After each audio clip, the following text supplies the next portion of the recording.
5 seconds.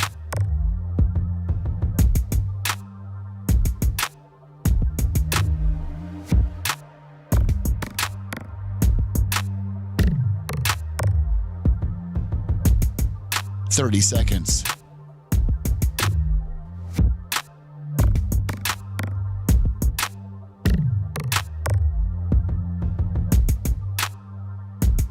The show will start in 15 seconds, and this is your last audible warning.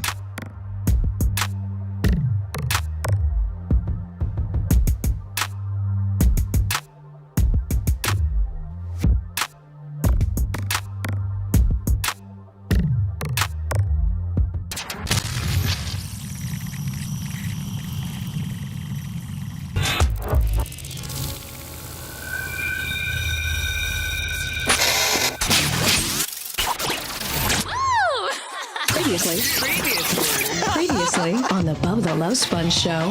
Popular compared to those that are construed as not so popular or a bad person. You know? I mean, my Lord, look at what Steve went through. Right? Mm-hmm. But at least we know that this guy's not an ass man or a breast man. Well, true. Everyone in the room who's in the breasts, raise your hand. Everyone in the room is in the ass, raise your hand. There's one guy that never raised his hand. Stalker. Wow. You're listening to the Bubba the Love Sponge show. Broadcast rights for the Bubba the Love Sponge show have been granted to this station by the Bubba Radio Network and is intended solely for the enjoyment of our listening audience. Any rebroadcast, retransmission, or other use of this production without the express written consent of the Bubba Radio Network is prohibited.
Little bit. I'm sorry for the lateness. The Bubba the Love Sponge show. This is our, the week of our Super Bowl. Yes, it is. Exciting. BARP starts. I think people start kind of rolling in like today. The hardcore barpers, if you will, maybe the Scotty Landers. I think Scotty Landers might be retired now. Oh, really? Nice. I think they're the automotive plant that he worked in Kokomo may have in the midst of the remember the auto workers had a strike. I think it was during the during the presidential the presidential debates and stuff, because remember both Kamala and Trump were going to Michigan a lot trying to talk to the United Auto Workers. Remember that? Yes. And so, and I don't know which one of the two ended up getting the endorsement. Doesn't matter. Trump won Michigan. It wasn't Michigan was the reason why he dominated so much is because all the swings that, that Biden took, Wisconsin, Michigan, Pennsylvania, Arizona, Nevada, were all, Trump swept them all. That's why it ended up being such an ass whipping, didn't it? Yes, it was a complete ass whipping because of that. So anyway, I think in the midst of all the UAW, United Auto Workers, strikes and restructuring and what have not, I think maybe Scotty Landers' plant got closed down and he'd been there like 25 years, enough to get a pension. Man, I wish I had a pension. Pensions kick ass. I know you got yours all in one lump sum, and now you're rich. Now you're technically almost as rich as the Diakos. I'm pretty much considering retiring. Are you really? Yeah. Just Nobody can make $5,000 stretch for the rest of their life like I can. Are you gonna try to buy some cards and then flip them and it be it's already happening. 20 and 30%? I heard, and I'm not going to mention the amount that you got, but I heard you got a decent amount, and that you and Phoebe actually sat down and you guys carved out what you could spend of it on cards. Yes.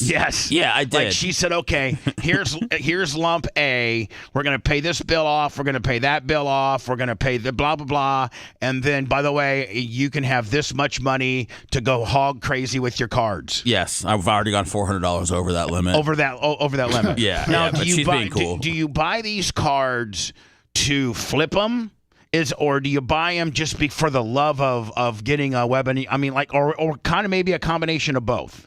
I always buy them with the intention of keeping them. I collect certain players, so Wembanyama's one of them. But, I mean, I'll never turn down if somebody, if it's to the point where I can make a ton of money off of it. But it's just not at that point yet. Now, does it ever come where you got one that's worth, let's say it's worth $100 right now? Is there a fine point where you're thinking, okay, you got to kind of be a little bit of predictor as to what this person's going to do in their career, and you're like, okay, so the card that I got, for instance, give me a value. Is it a Wembanyama? But here's the thing. Does it come a point though where you're like, okay, it's worth X as a rookie, but if he goes on and has a Hall of Fame career, it'll be worth Y. Yes, and I'm gonna hang on to it. Yeah, and that's looking 15, 20 years down the road, which I don't necessarily have a problem with. But cards are never going to be worth more than when they first come out or when the rookies are at their peak. And to me, 90% of guys in all sports end up flaming out. So I end up getting rid of a lot of stuff of young guys. Like I had that Gators guy Eugene Wilson that I got a couple weeks ago, and I sold that card for $400. I mean, he's a sophomore in college. For real? Yeah, I don't know how he's going to turn out, but he's a sophomore in college, so I'm just going to make the bet. So you figure, man, he's 4 now. He could twist his ankle first preseason game of the year, never be anything ever again. Well, he missed this year because he was injured. So the fact that I got that money, I was like, all right, cool, I'll cash out on this one. Now, I know that we sometimes talk about the trash era. A lot of time, like the junk wax. Yeah, that. But it is like a Dr. J rookie or a Larry Bird rookie or a Magic Johnson rookie during all that stuff. I think is kind of. Would it be considered before that era, Seth? Yeah, I mean, if we're talking that old. Now, would that be worth something? A Larry Bird rookie? Yeah, there's people that are. I mean, there's a lot of old guys, and probably smart people too that are into vintage, and they say, you get your older cards, your Mantles, your Jordans, all guys like this, and the price will never go down. I mean, if you're going to get a guy that's currently playing, he gets hurt, he does, everything's going to fluctuate, but you can end up getting a player like a Bird, like a Dr. J, that's only going to appreciate because they've already had, an excellent career. Right. I was watching Barkley yesterday on something, and it was on a podcast, and he runs pretty loose, and he was like, the one thing that pisses him off more than anything is when the new era guys talk about the era that he played in, which would have been the Pippen, the Jordan, the Patrick Ewing, the Larry Bird, the Magic 80s, Johnson, 90s. the Michael Jordan, just on the backside of that. Yes, the greatest era of basketball. And he says, the guys are like, man, Bird only averaged, 22, and he couldn't play in today's game. And Barkley says, man, I get so mad. They don't realize those are the guys that paved the way for them. And, and it's true, like the new players, the skill sets, like Steph Curry, man, and his nobody, even Larry Bird, who was arguably one of the better 3-point shooters in the league at the time. The 3-point shot was brand new, and Larry didn't have a lot of years to practice it. But when Steph Curry comes in and stuff, not this is an excuse for their skill set. Yeah, but they've had so many more years to practice it. Well, they also used to just look at the numbers and go, okay, we have a better chance of making a closer shot. We have a higher percentage of making a closer shot to the basket. Let's get as close as possible. Right. But Last year, I mean, back in the day, it was about getting the ball in the paint so that Ewing could dunk it. Right. Wasn't Bird considered back then like a really good ball handler for his size? Yeah, for a small forward, he was a pretty good ball handler. Did you ever see the one play where he missed his shot, then he rebounded it his own? He got the rebound on his own missed shot and put it in. Yeah, that's awesome. I love watching his highlights. I do too, man. And I guess by all accounts, black players, white players, by all accounts, he talked the most crap than anybody. Than anybody. I got down. I don't know, man. I'd like to see him and Draymond Green then go at it. Oh, Draymond scares me. Is the Jimmy Butler guy Lummy going to get his trade out of Miami, because it's looking like he wants out of there? But Pat Riley, man, he'll trade you to the Washington Bullets or the Wizards. He didn't care. He needs to get out of there, get away from his baby mama drama. Oh yeah, did you see that? Whew. They all got baby mama drama. Remember Sean Kemp didn't he have like 11 babies? Yeah, he still does. Yeah, I mean, still does. Yeah, they didn't go anywhere. I don't. But God, the amount of money. Which league?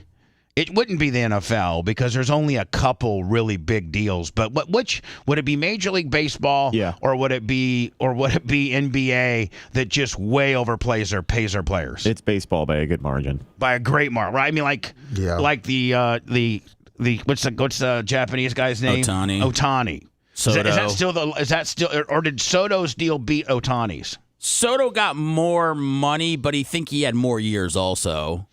Oh, more overall money, but they may have threw a couple extra years. I think he had in extra years, yeah. If you look at per year, I think it's still Ohtani, is it not? I believe so. If not, it's very close. God, and if you think about it, man, we're only, 45 days away from pitchers and catchers reporting? Yeah, it's coming. You're looking at the wrong thing, Bubba, especially as a Packers fan. We're 99 days away from the NFL draft, baby. Let's go! And the Bears are on the clock, number 10. Hold on, lover.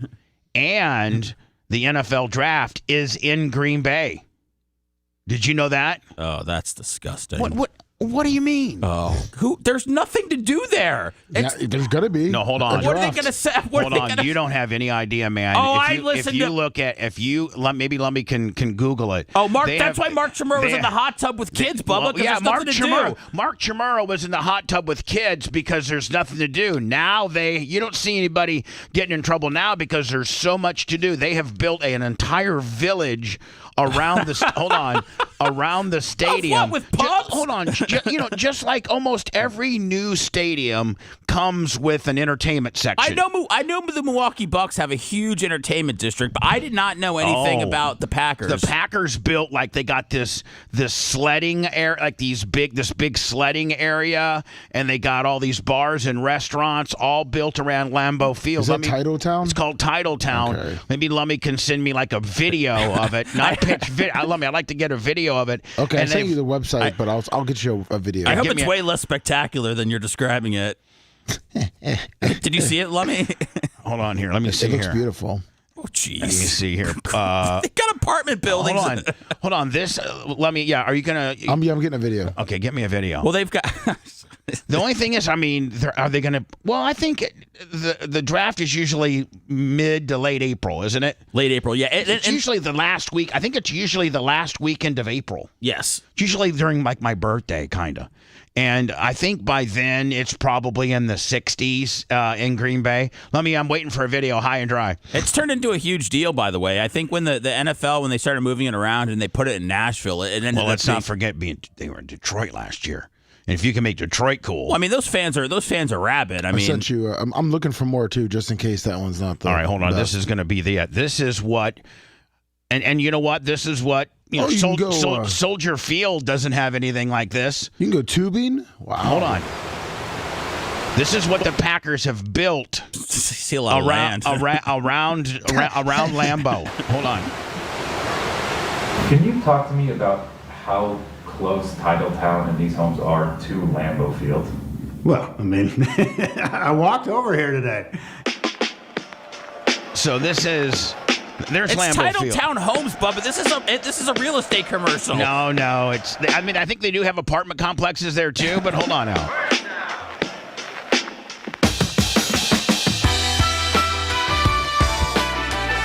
back in South Park when they did Shitty Paw Town. When they did what?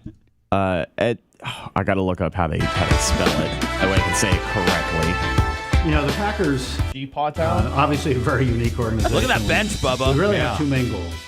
The first one is to win championships. But the second one's pretty unique and important, and that's to support our community, to make sure that the community can continue to So they, look, they got like little areas for you to watch the game support there. I an sent you a NFL drone team. overview of it too. You sent me what? A drone overview of it. Yeah, that might be better. Seth might get a better. So, Bubba, this doesn't seem like so much of an entertainment district as it seems like that people live there. And No, I don't think so. I think it's more entertainment. Hold on here.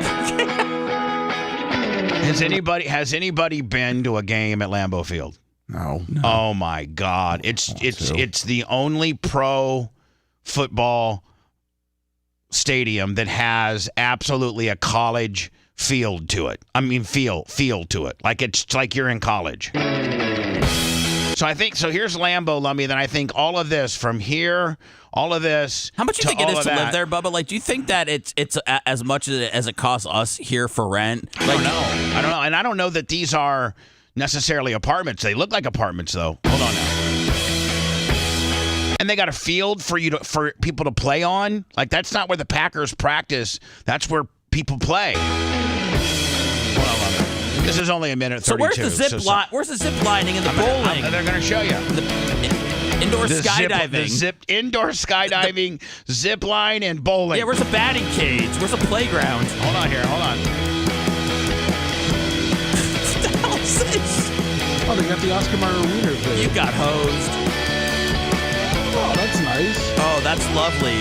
Book my ticket today. Oh, look at that skid steer, Bubba. Oh, yeah. That's my probably God. an area they're developing right now. Oh, develop away, baby. You got nothing else. Yeah, see, I mean, they're pouring concrete over here. They got genie high lifts over there. No, they did a South Park episode about this where they kind of gentrified Kenny's house.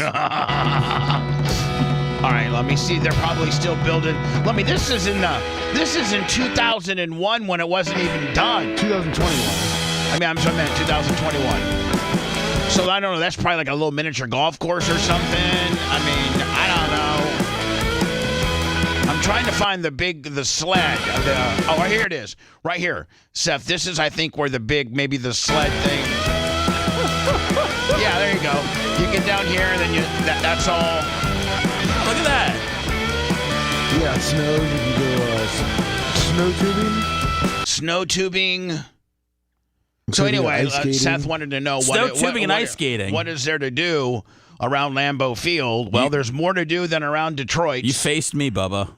Thank you. I didn't mean to face you. No, you faced me. You showed me that Green Bay is the mecca of fun. So the number 10 pick, with the Chicago and the Chicago Bears with the number 1 pick take. Oh, is this where I jump in? Yeah, this is where you jump in, being the Chicago Bear fan. Will Campbell, offensive tackle, LSU. Ooh, that would be if he's still around. Great pick. That'd be a great pick. I saw an article a few days ago where they say Tristan Wirtz might be the greatest offensive lineman drafted in the last 10 years. Probably. I think so. I think that I He's would. first and only player in NFL history to be an AP All-Pro on the left and right side of the offensive line. You got to be. I mean, Did I not, Lummy? Do you remember the day they drafted him? And I'm not even a Bucs fan.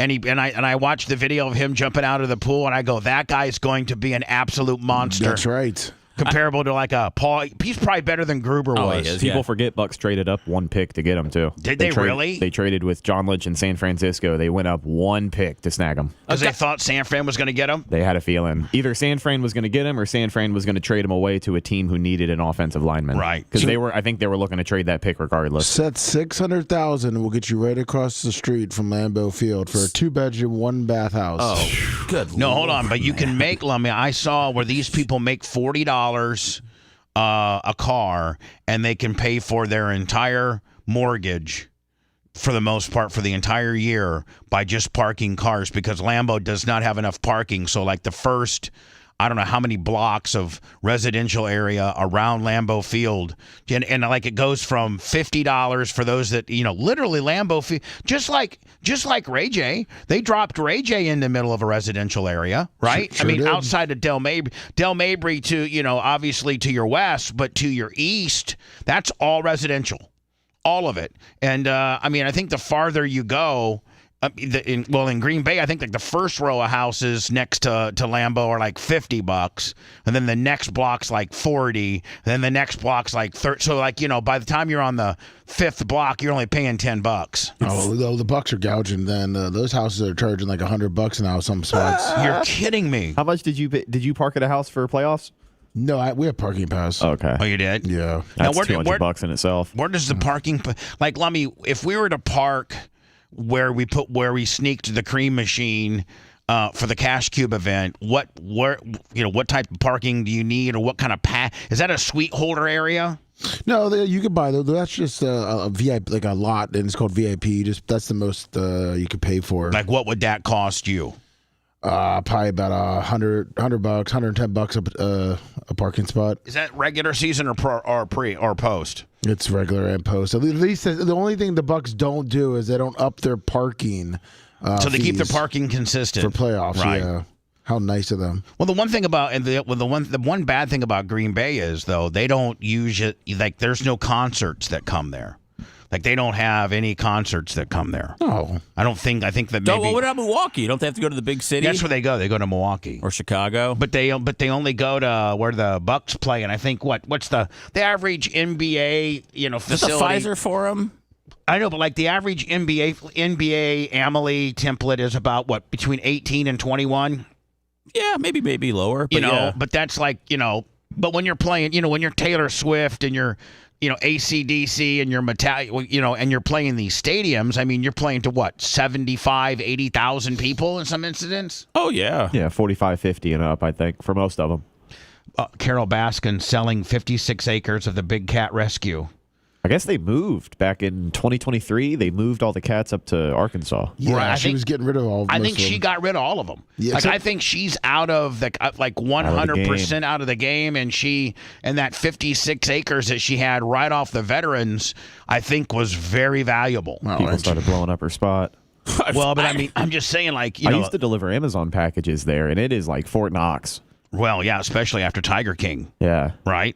Yeah, they had every reason in the world to not let you in. I think does she still live here? She just shipped the cats away, or did she move too? Because they on the Tiger King docu series, they really really healed her out, did they not? Yeah. I mean, So did she leave too? I hope so. She was staying. No, it looks like she still lives in Odessa. Remember, I used to listen when I go to the Clem Gym early in the morning, and I would be listening to the Bone replay.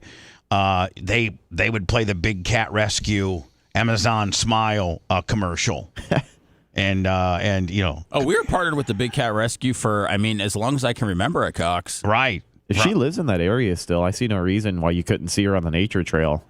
Because that was one of her things. Even with everything going on, people would still see her in the mornings on her bike or whatever she was doing. Now, didn't the Doc Antle guy who was because they had Tiger King, and then they had, obviously Carol Baskin, and then they had the Doc Antle guy, and he was the one up in North or South Carolina. And Lummy, we had him on. We had him on the show. I thought I saw him pop up. I think he went to prison. Yeah. I think he went last year. I think he went to prison. Well, and then I thought a couple months ago they had the other guy, the shady ass dude on the show. I cannot remember. Guy from his Indiana, name. I think, or something like that. Went out to Vegas or something. Oh no, the Vegas dude, Jeff Lowe, who bought Jeff Lowe. who bought Tiger King stuff. Remember, Tiger King had to sell to this Jeff Lowe guy, and then Jeff Lowe locked him out of the property, and that's when Tiger King started going crazy and screwing with Carol Baskin, and this Jeff Lowe dude was living in Vegas, and I don't know, did he go to prison too? Well, the latest I'm seeing for Doc Antle, this was August 22nd. He had a sentencing hearing canceled. So Myrtle Beach Safari owner and former Tiger King star Doc Antle will no longer have a sentencing hearing next week. According to federal court documents, he was set to be sentenced on August 27th in U.S. District Court in Florence in connection with federal conspiracy and money laundering charges. So if He got 2 years. oh, Did he? Did Okay. Yeah, he got 2 latest years? update. Yeah, 2 years in prison for Thank you for- wildlife trafficking. Now wildlife trafficking. Yes. Now what about the guy, Jeff Lurie guy in Vegas? Do a quick little Google search Jeff. on him and see if he's still a free person or not. Let's see here. 4 days ago, the National Desk reports that he's willing to give up big cats, says Tiger King Jeff Lowe. That means they got him on something, and probably part of the plea deal is to give up your cats and keep your freedom. Yeah, he's baby facing it now. Is he? Yeah, it looks like he's trying to sell everything and give it up and say he's going to support PETA and all that. Last kind of year, yeah. this was last August, I guess, 68 lions, tigers, and other cats once owned by Joe Exotic were seized by the U.S. Department of Justice.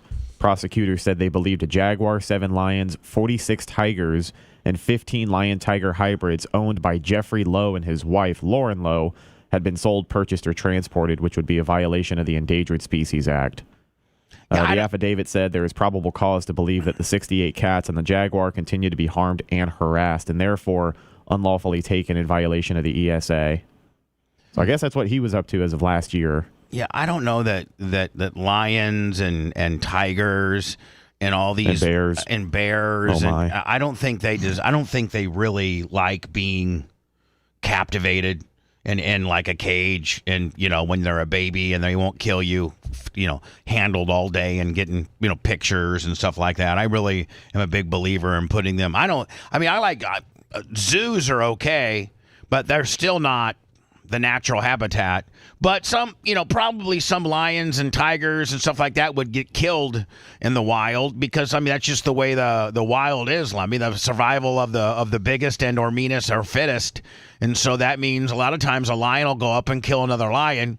Little Wilbur's Afterbirth, $100, and Primetime Toys, $25. Thank you. And maybe the zoo keeps them from not getting killed. You know what I'm saying? Maybe the pussy tigers go to the zoo. Well, a lot of the ones I think at Lowry were all injured. Like they all came to them injured. Yeah. So now, isn't there a rule in Florida that if you have a baby, it's no questions asked. Like if you have a baby and you don't want it, You asking for a friend or You what? can feed it to a tiger? no. Is that where this is going? This is a Fox News story. Woman accused of suffocating newborn baby back in court. Oh, no. She was a University of Tampa student. So here she is. She's kind of cute. She's plain Jane kind of cute. And so, I think that there's a rule that if you have a baby and you don't want it, you can literally take it to the fire station and drop it off. They even have these drop-off boxes in some, and there's no questions asked. Yeah, There's no forms you got to fill out. You don't have to show you literally put your baby like in this drive-through.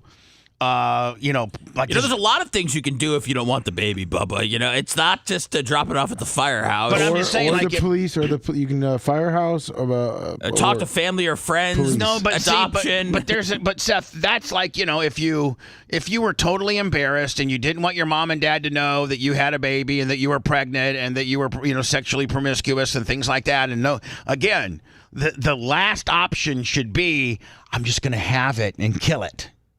You can literally take it to the fire department and they have actual signage at the fire department that says drop off baby here. I don't know. I don't know the story, so I don't know if she was trying to hide something or what. But if you walk around pregnant for 9 months and then the whole time you're deciding that you don't want the kid because you're trying to hide it, and then your option is to kill it. Yeah, but a girl, how girls wear kind of way oversized sweatpants and stuff like that, especially in college. If they're not, they don't have a job or anything like that, they're just going to class. They could wear like way oversized stuff, especially a skinny girl. She's really knocked up. She spits out that baby. I just can't believe having a baby without any type of medical, attention. Like, I just can't believe, spitting out. I mean, because there's you got to cut the umbilical cord. I mean, Lummy, you most recently had a kid. There's some stuff they got to do. They got to get the placenta out. Yep. They got to cut the umbilical cord. They got to, there's just a lot of, there's a couple of procedural things they got to do once that baby comes out of your vagina. And so, let's say you have a baby, and do you just take a pocket knife and cut off the umbilical cord and then hopefully the placenta slips out and you throw it away? There's a lot of... You mean, did she did this at home? I think she did it in the bathroom. Oh, my Here we go, hold on. Was back in court this morning. 19-year-old Brianna Moores was back... And look, she's kind of like, plain Jane cute. Nah, she's a sick whore. Back in court this morning. 19-year-old Brianna Moore is accused of suffocating her newborn. Investigators say it happened... So before you suffocate your newborn, just take it right down to the fire department. And there's one across the street from UT. I sent you what a drop box looks like. Yeah. They have them. Yeah. They literally have drop baby here. Look. This is the Indiana. Oh, get the hell out of here. What the hell? Yeah. This is Indiana Safe Haven baby box. And you I don't know, I can't really quite read do you that. hit a button to let somebody know a baby's there? Yes. See this button right here? Oh, there it is. Okay. So you put the baby in there.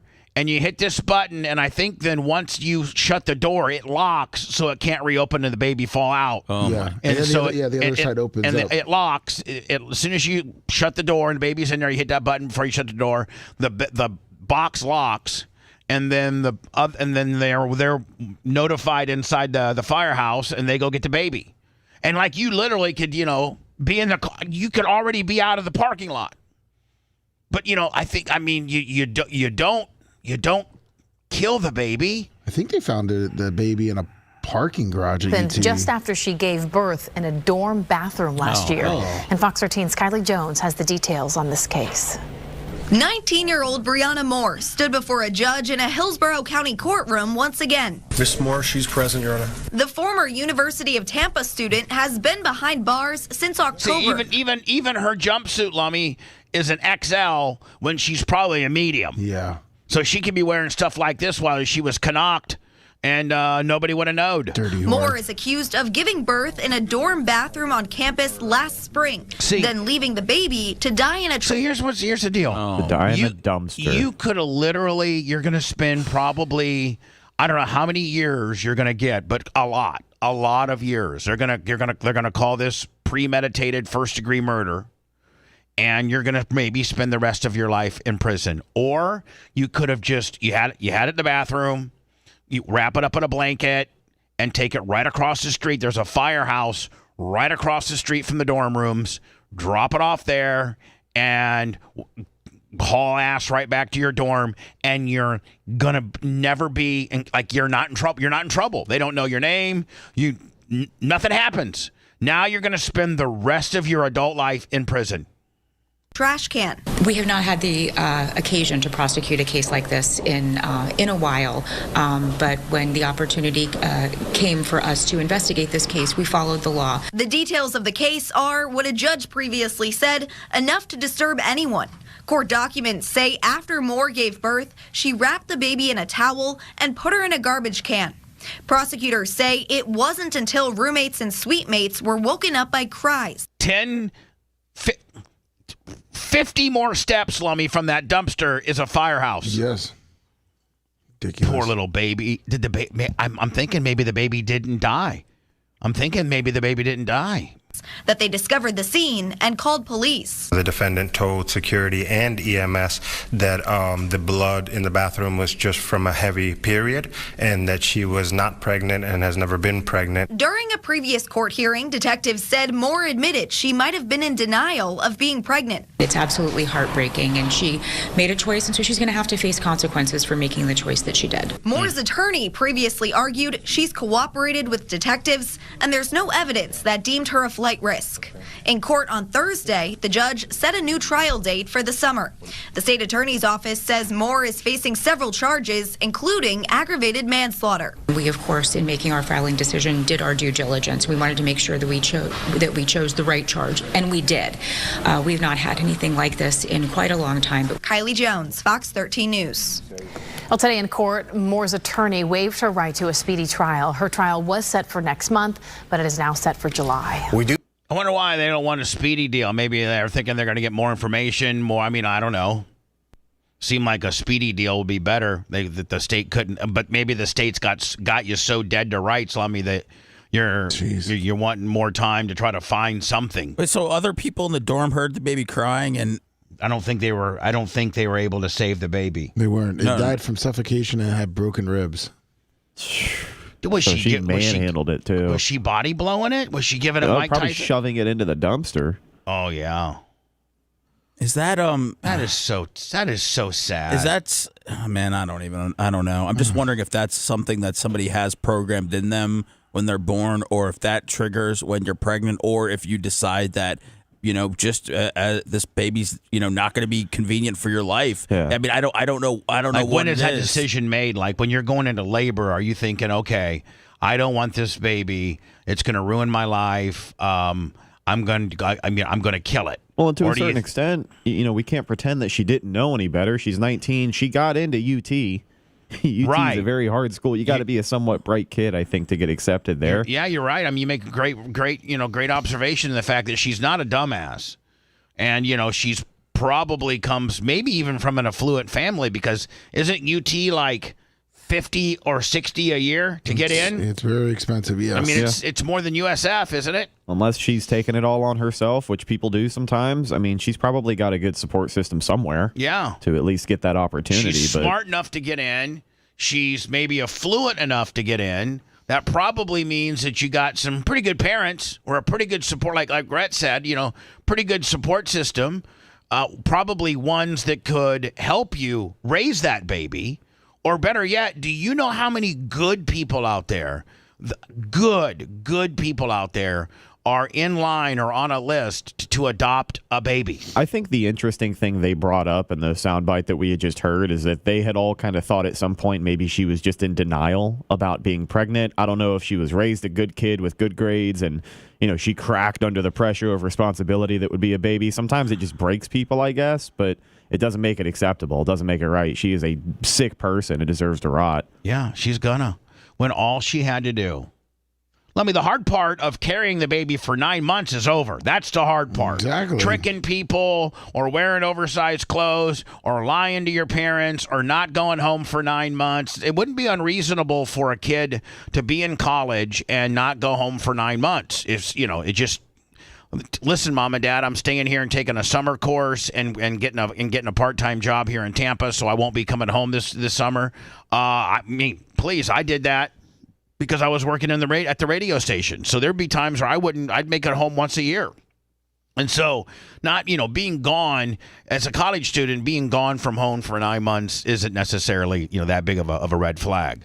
So the hard part of carrying the baby for 9 months, and whatever lies and whatever type of clothing and however you kayfabed being pregnant, or maybe you didn't, but then, is over. The hard part is over. Carrying it for 9 months is over. Having it is the easy part. Well, not having it naturally in the bathroom at USF. I mean, that is not easy, considering everybody in here that's had a kid and seen how barbaric it is for a kid to be popped out of a vagina. I mean, there's a reason why they drape the area so the poor mom doesn't have to see her vagina stretch out the size of a watermelon, right? Yes. And listen, they, for the most part, let us dads, they let us get a pretty good, I was right down. I mean, I watched it all. I wasn't draped. I watched it pop right on out. It's pretty disturbing. Oh, yeah, they say not to do that. Yeah, well, yeah, I did. Yeah, me too. It's pretty disturbing. Yeah. But here's the deal. And you feel for your girl because you're like, yeah, they got an epidural. I hope they do. I don't recommend any woman trying to be Superman. Although, Creatine Travis's wife didn't have an epidural on their 2 babies. Oh, wow. Natural. They probably gave it to him. Crazy Travis be like, put that in my spine, please, immediately. I want to be paralyzed from the waist on down. But so, having a baby, even in a hospital or with professionals at home in a midwife type situation, is barbaric itself. Doing it all on your own, pushing it out, the amount of pain, and you don't have any drugs, you don't have any sterile environments, nothing. You have the bathroom of a University of Tampa female dorm room. So all of that's over. You carried it for 9, you popped it out. Now just wrap it in that same blanket that you threw at the dumpster and send it over to the fire department. Yeah. Knock on the door. Maybe the fire department across the street from USF doesn't have the baby drop drawer like Indiana does, Lummy. But you literally can walk into the fire department and say, I just had this baby. I don't want it. And they won't even ask. That's the coolness of it, is these young girls don't want to get into the system and, give them their name. And next thing you know, child services is calling and getting all, and there's an investigation. No, as long as the baby's healthy, you can hand a baby over. Here. Up to 30 days. Yeah, so this is... No questions asked in 30 days. No questions asked. Not what's your name, where'd you come from, nothing. I just had this baby like an hour ago, and here, I don't want it. No problem. Yeah, they said you don't have to do that. You could just literally put it in the box and leave. Yeah. Grab a box, grab one of your Amazon boxes, because every one of us has got a couple Amazon boxes laying around. Do we not? Yeah. Of course. Get an Amazon box, take it to the fire station, open the door, and slide the box into the lobby and run. Literally. And she wouldn't be in handcuffs, and she wouldn't be facing, probably 20 or 30 years in prison. And firefighters got enough to deal with. They should maybe change this baby drop to the library or something. Maybe the library. Well, there's only homeless people hang out at the library. There's a lot of women that work there that care about books. But here's the deal: firefighters, they're all EMTs, so right. So they can administer any type of medical attention if the baby would need some. Whereas the librarian, I would just say it's probably a bad time in California to drop a baby off at a fire station. I would think. You know what? Great point. If you're in the midst of wildfires, maybe take it down, somewhere else. Just reconsider, maybe. Just sit it for a couple of days. No, hey, you got 30 days, and this wildfire ain't going to last 30 days. So, let me know. Oh, California, they probably let you turn your kid in up to 5 years old or something. Probably 14. My kid's 14. I can't get it to stop playing video games. You want it? Yeah, we'll take it. We're going to get it to... It's going to wash fire trucks for the rest of its life. It's just going to be that person that hangs out. He's 40 years old. He's still an intern at the fire department. Hello, you're on the air. Hey, good morning, guys. I think Seth's on to something there. So I had both of my daughters. They're 11 and 7 now. My first daughter, when she was born, I was right down there. I had my elbow in the crook of my wife's knee, and she was kind of pressing off of that. But I was right there watching my daughter come into this world. And when she first popped out, right between her head and her torso was the placenta. And for the second I thought it was the second I realized I was crazy. But that looked like the doctor was pulling her head off her body, and I almost fainted. And that was crazy. But my second daughter, I knew this was going to be the last kid we were going to have. And I told the doctor, I said, I want to receive her. I want to deliver my daughter. And so for my second daughter, I did. I was right down there and delivered her. And I was a little disappointed. I thought they were going to scrub me in and I'd get my Dr. Dan on for the day. But I'm right there in my T-shirt, my basketball shorts. I delivered my second daughter. But this story, but hold on. They say that it's a very barbaric act, and a lot of times they don't want the men to watch it actually plop through. Watch the vagina get as large as it gets, and it's because it might affect your sexual life on down the road because you can't get that image out of your head. So that's why they say it. But to me, vaginas are pretty resilient. My oldest daughter's 11, and I haven't gone to Madeira Beach since. That thing turned inside out, and it's been out of commission ever since. So you're saying after your second daughter, But, your wife turned the vagina machine off? Oh, not the vagina machine, but the backside of it. Well, no, who wants to go there? I mean, like that's. I mean, listen to me. We're not talking about butt sex here. We're talking your kid doesn't come out the woman's butt; it comes out the vagina. I mean, just because you're into butt sex doesn't mean you got to bring all of us other guys into the vagina down to zero, my friend. What I meant was that when my daughter came out, there was so much pressure that it turned her butt inside out. I know that. A lot of times women's will get, the external hemorrhoids because they push so hard, but that doesn't deter us from wanting to still, make love to their vaginas. Only you're the one that wants to go to the butt, my friend. This is true. All right, good time. See, busted. Did you get the Craig Bernstein deal? Yeah, so what was after birth? $100? Yeah. Thank you. Get the horn.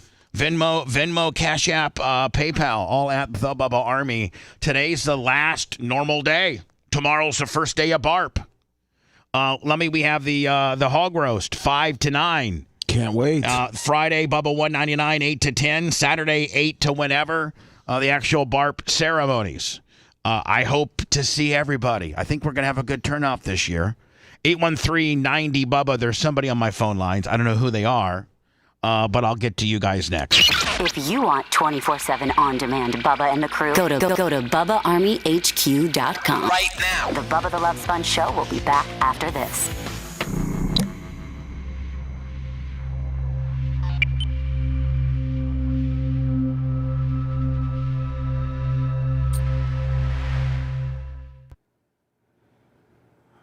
And here's my There was a lot to do in that Green Bay Entertainment District. I stand corrected. There really is. I got phased. Between that apartment complex and that tobogganing No, they outlet. have pickleball courts. Pickleball. That's a lot. I mean, Soldier Field ain't got that lover. No, it's only in the middle. The new one might. downtown. The new one might. Have you ever been to the Chicago? What's the Museum of Science and Industry? Yeah, Chicago Museum of Science and Industry. We always our school always took us up there as part of a field trip. That was always pretty cool. Yeah, I haven't been there. You never? I don't do museums. Huh? I don't like your museums. But I guess you moved out of there when you were 4? 2. Okay. But you can move out of Chicago, but Chicago doesn't move out of you.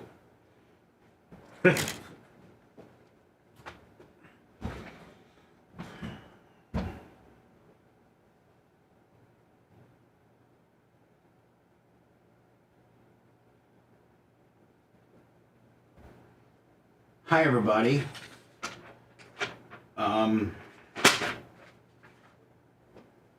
How's everybody doing?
After these commercials and say that you verified that you're coming.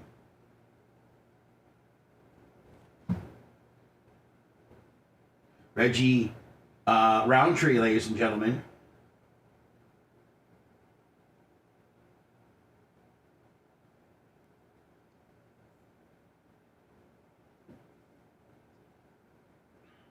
So I got Reggie. True Work. So Reggie, Jesse, True Work, phone call, Seth Lambo,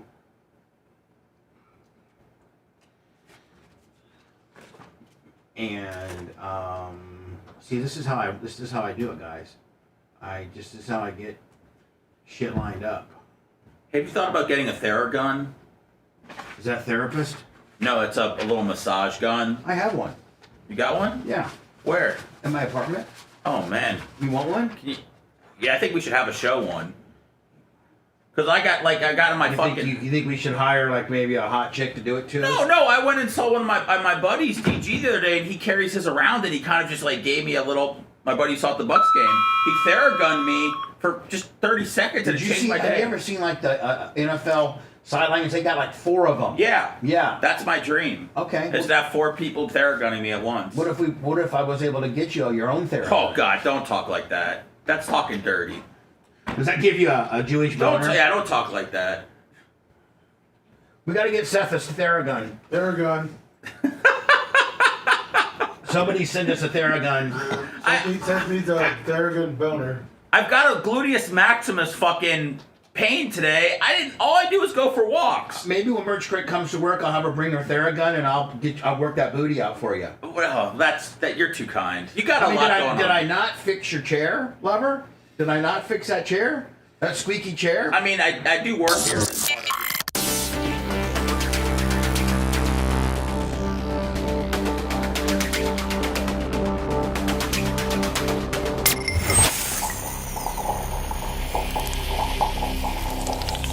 Broadcasting live from the Aquabeto studios. Aquabeto.com/Bubba. It's the Bubba the Love Sponge show. Have you talked to Mike? I think the Aquabeto,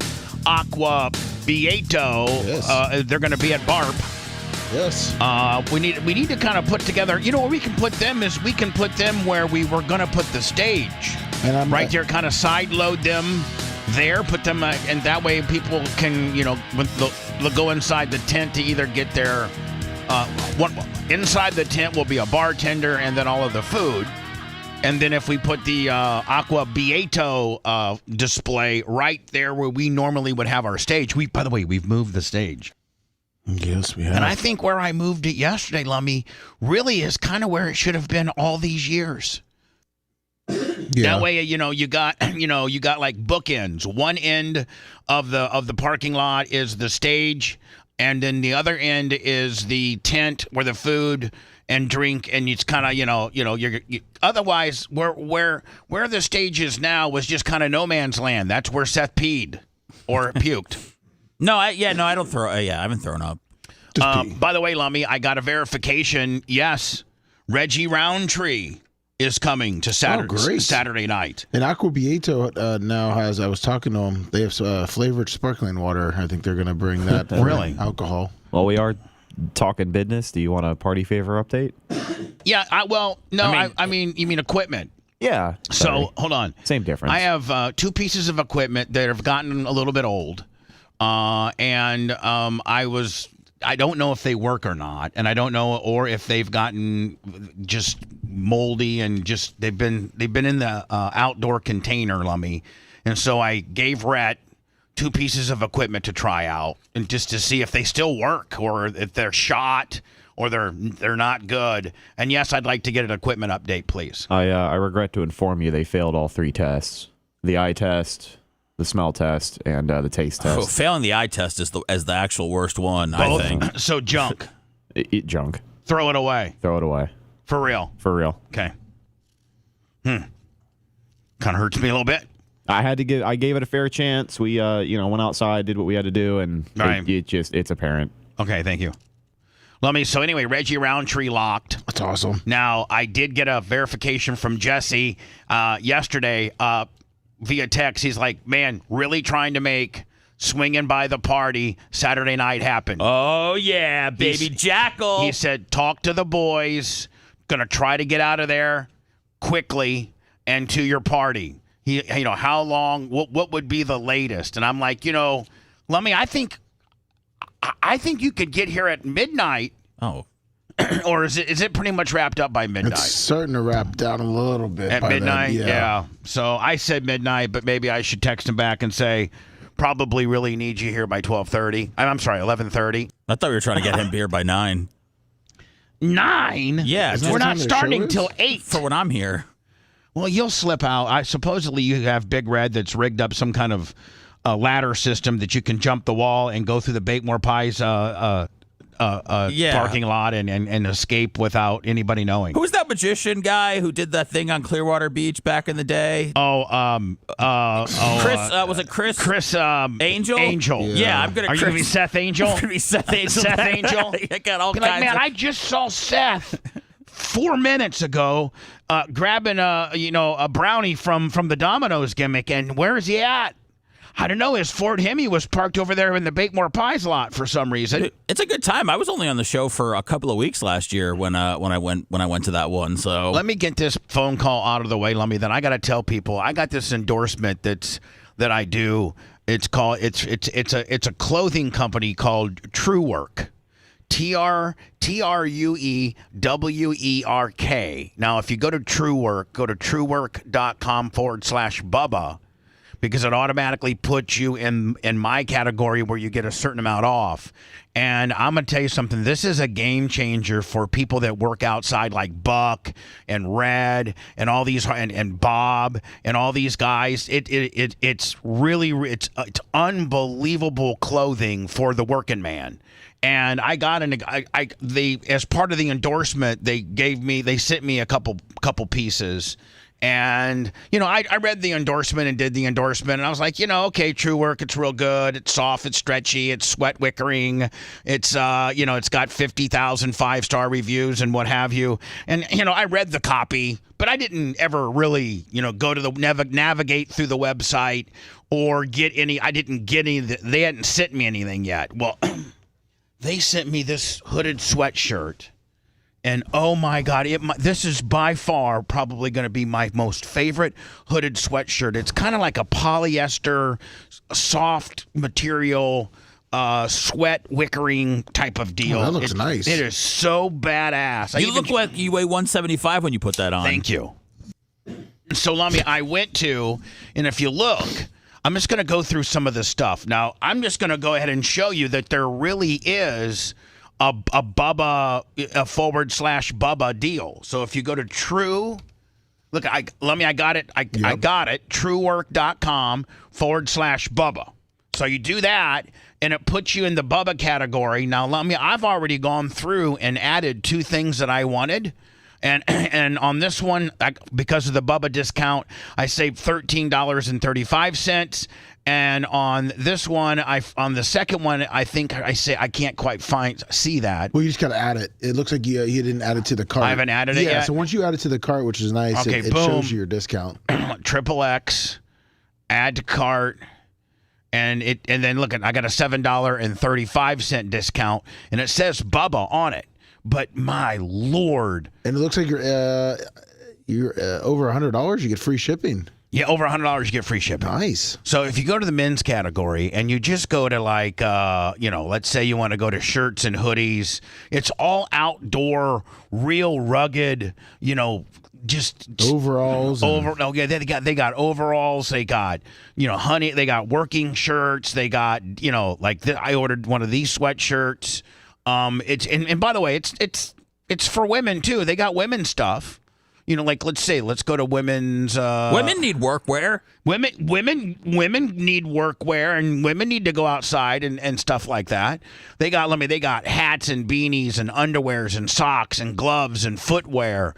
And you don't see underwears. Yeah, they're in there. They're that tight, stretchy ones too. Yeah, gear. Look, underwear. No. Yeah, hold on. I thought you meant for women's. Underwear and socks. Look, so let me see. I'm trying to go here.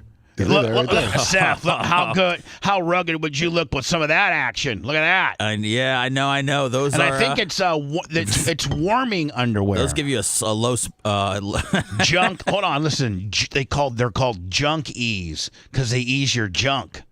Junkies work brief. I feel like you have to be in really good shape to wear those. Yeah, you probably have to be in better shape. Otherwise, you'll get the muffin top rollover. Yeah, I just feel like when you put them on, and I feel like you're supposed to look really hot, and then when you start covering it up with clothes, I think that's when you really know that's how you're supposed to walk around. Can you maximize that? Oh, yeah. Hold on. Would this be maximization right here? There we go. There you go. Thank you. There we go. Yeah. There's the true work junkies work brief. They got a lot of cold wear that's nice. It's the jackets. Let's go to the new arrivals. What they got here?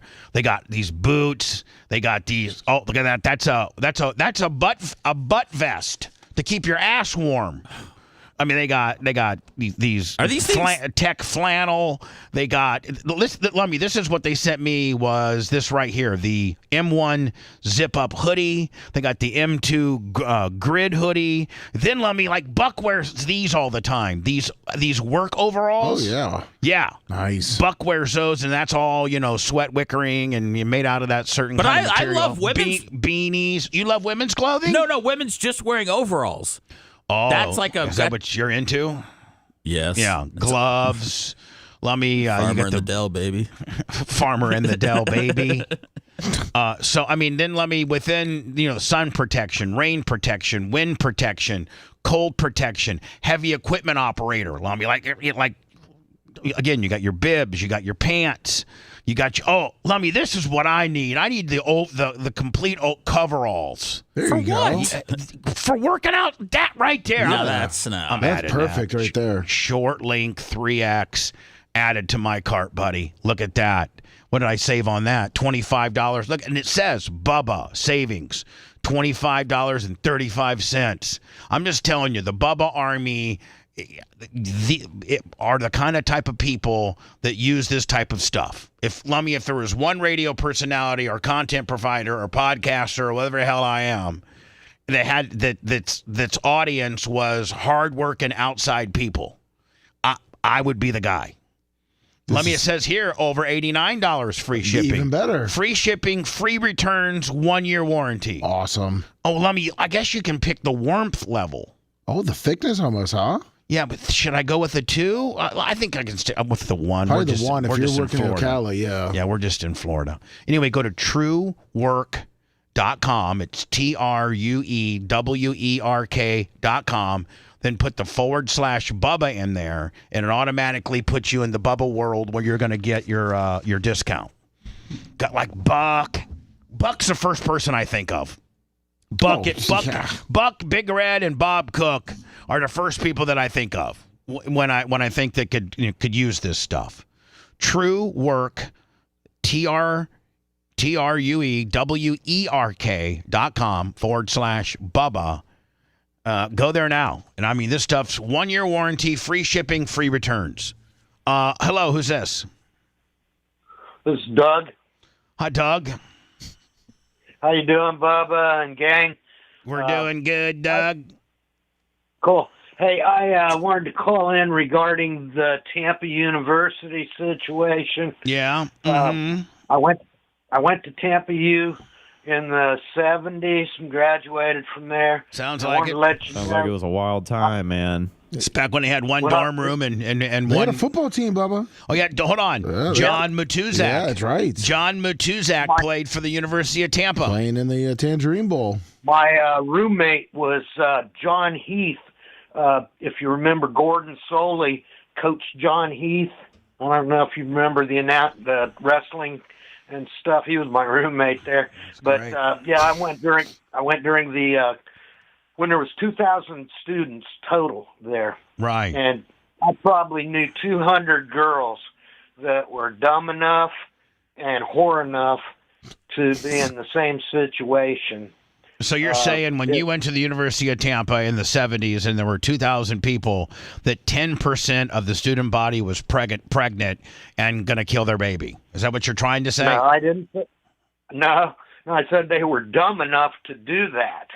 Is the point that they would have let the baby go to 9 months full term and get themselves in trouble rather than walk across the street to the fire department. I don't know in the 70s that they had the same, you can drop it off at the fire department gimmick, to be honest with you. I think that's kind of in the last, 10 or 15 years kind of gimmick. I think back in the 70s, they would have shunned that person and probably kicked you out of school because when my dad got my mom pregnant in 1965, my dad, because, you were shunned down upon. Now, my mom had already graduated.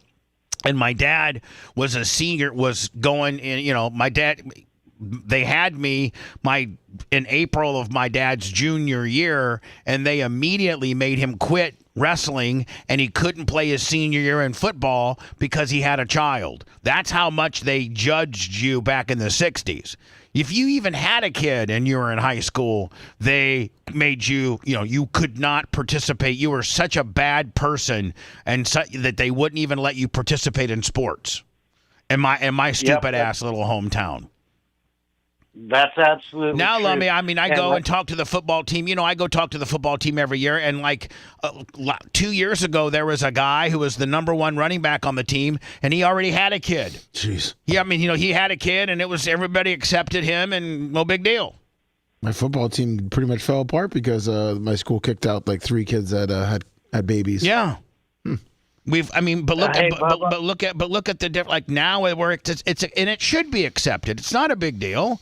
But what is a big deal is when you throw it in the dumpster and it dies, and now you're going to be in prison the rest of your life. Yes, sir. Let's go ahead and wrap this up. In closing, what? In closing, I'm from Van Wert, Ohio. It's where I grew up, Bubba. And right across the state line from Fort Wayne. Yes, sir, man. I used to go to Comet hockey games all the time. Fort Wayne was the party town for us and stuff. Been to Stroh's, fished. Our lives kind of paralleled a little bit.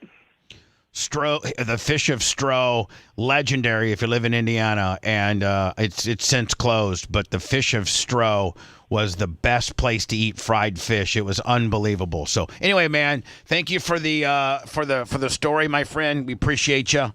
How do you listen, or how do you get the show every day when you listen? I still listen on Florida Man Radio app. Okay, perfect. Appreciate you, my friend. Lummy, do we get credit for Florida Man Radio? I don't think we do. I don't think we do. No, we don't. I don't think we get credit for Florida Man Radio. The demographic of female to male at UT is 58% women to 42% men. Man, talk about great statistics to get laid. What about the stats of sexes driving by and staring? I think it's 99% men and 1% women. Oh yeah. You can get an accident over there when they're crossing the street. Especially when it starts to get nice, springtime, Lummy, and the girls are laying out by the pool. Yeah, now they're laying out by the river. What the hell? What do you guys? River and pool? What's going on? You guys are taking the stalking to another level. Yeah, just talking about driving by who's crossing the street. We give the guy that stalked Caitlin Clark a run for his money. Really, yeah.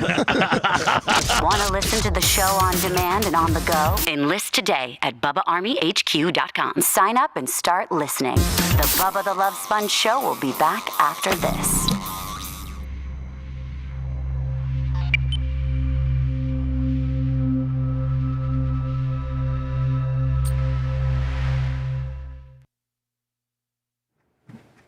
Sure, it's going to be epic.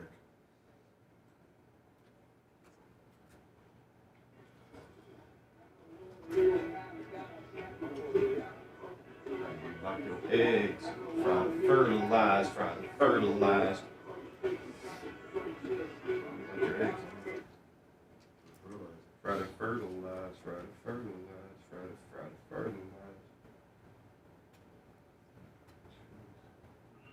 I hope we get to play that Thunder video today. That shit was funny. What was that? Which one? The one where they're putting the towels on the dude. Oh yeah, I'm gonna play. I don't know. I watched it over and over again. Oh, this came from either. I was like, so I stopped and looked. Those definitely haven't been there. They must have been up there. Oh, good point.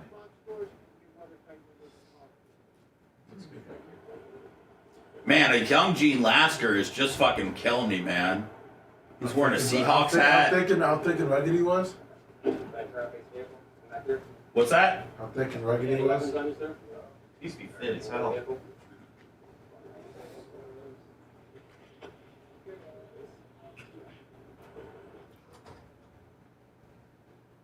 Now, Lummy, is this a different one?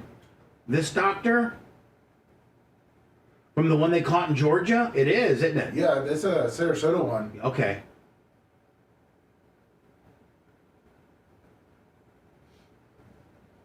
Oh, great.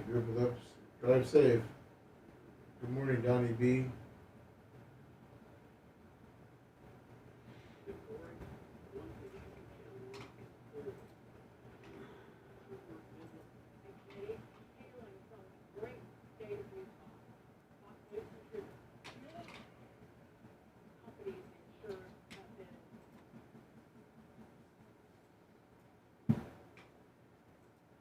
Put out 4 podcasts this week.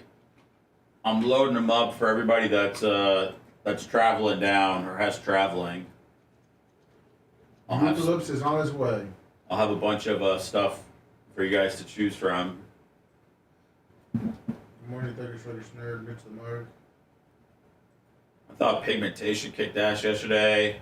I got Tigs and Bits already gave me their podcast. We'll have a Blizzard tomorrow. Loner and Stoner. Plus, Clem Kush, right? So yeah, Come and Kush is up. We did that yesterday. Tuttle and Kristen.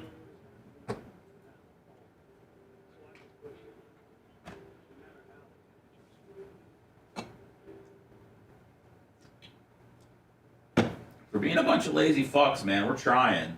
I know. And we're about to throw. And for being, fucking no good, worthless motherfuckers, we try. We're trying. You never see that. You never see, man. At least the boys are trying. We're trying to be. We're trying. They put out quite a bit of content for a show, and they're trying. I mean, Bubba's still fat and sucks, and fucking. What's up, Dave Rock? And Lummy's stupid as fuck, and Seth's a dirty Jew. But we're still trying, aren't we? Oh, we're always gonna keep trying. This is what scares me about Gene Lasker and his dogs. Because their dogs... But maybe they wouldn't kill a kid. I feel like Gene says they'd kill anything. True.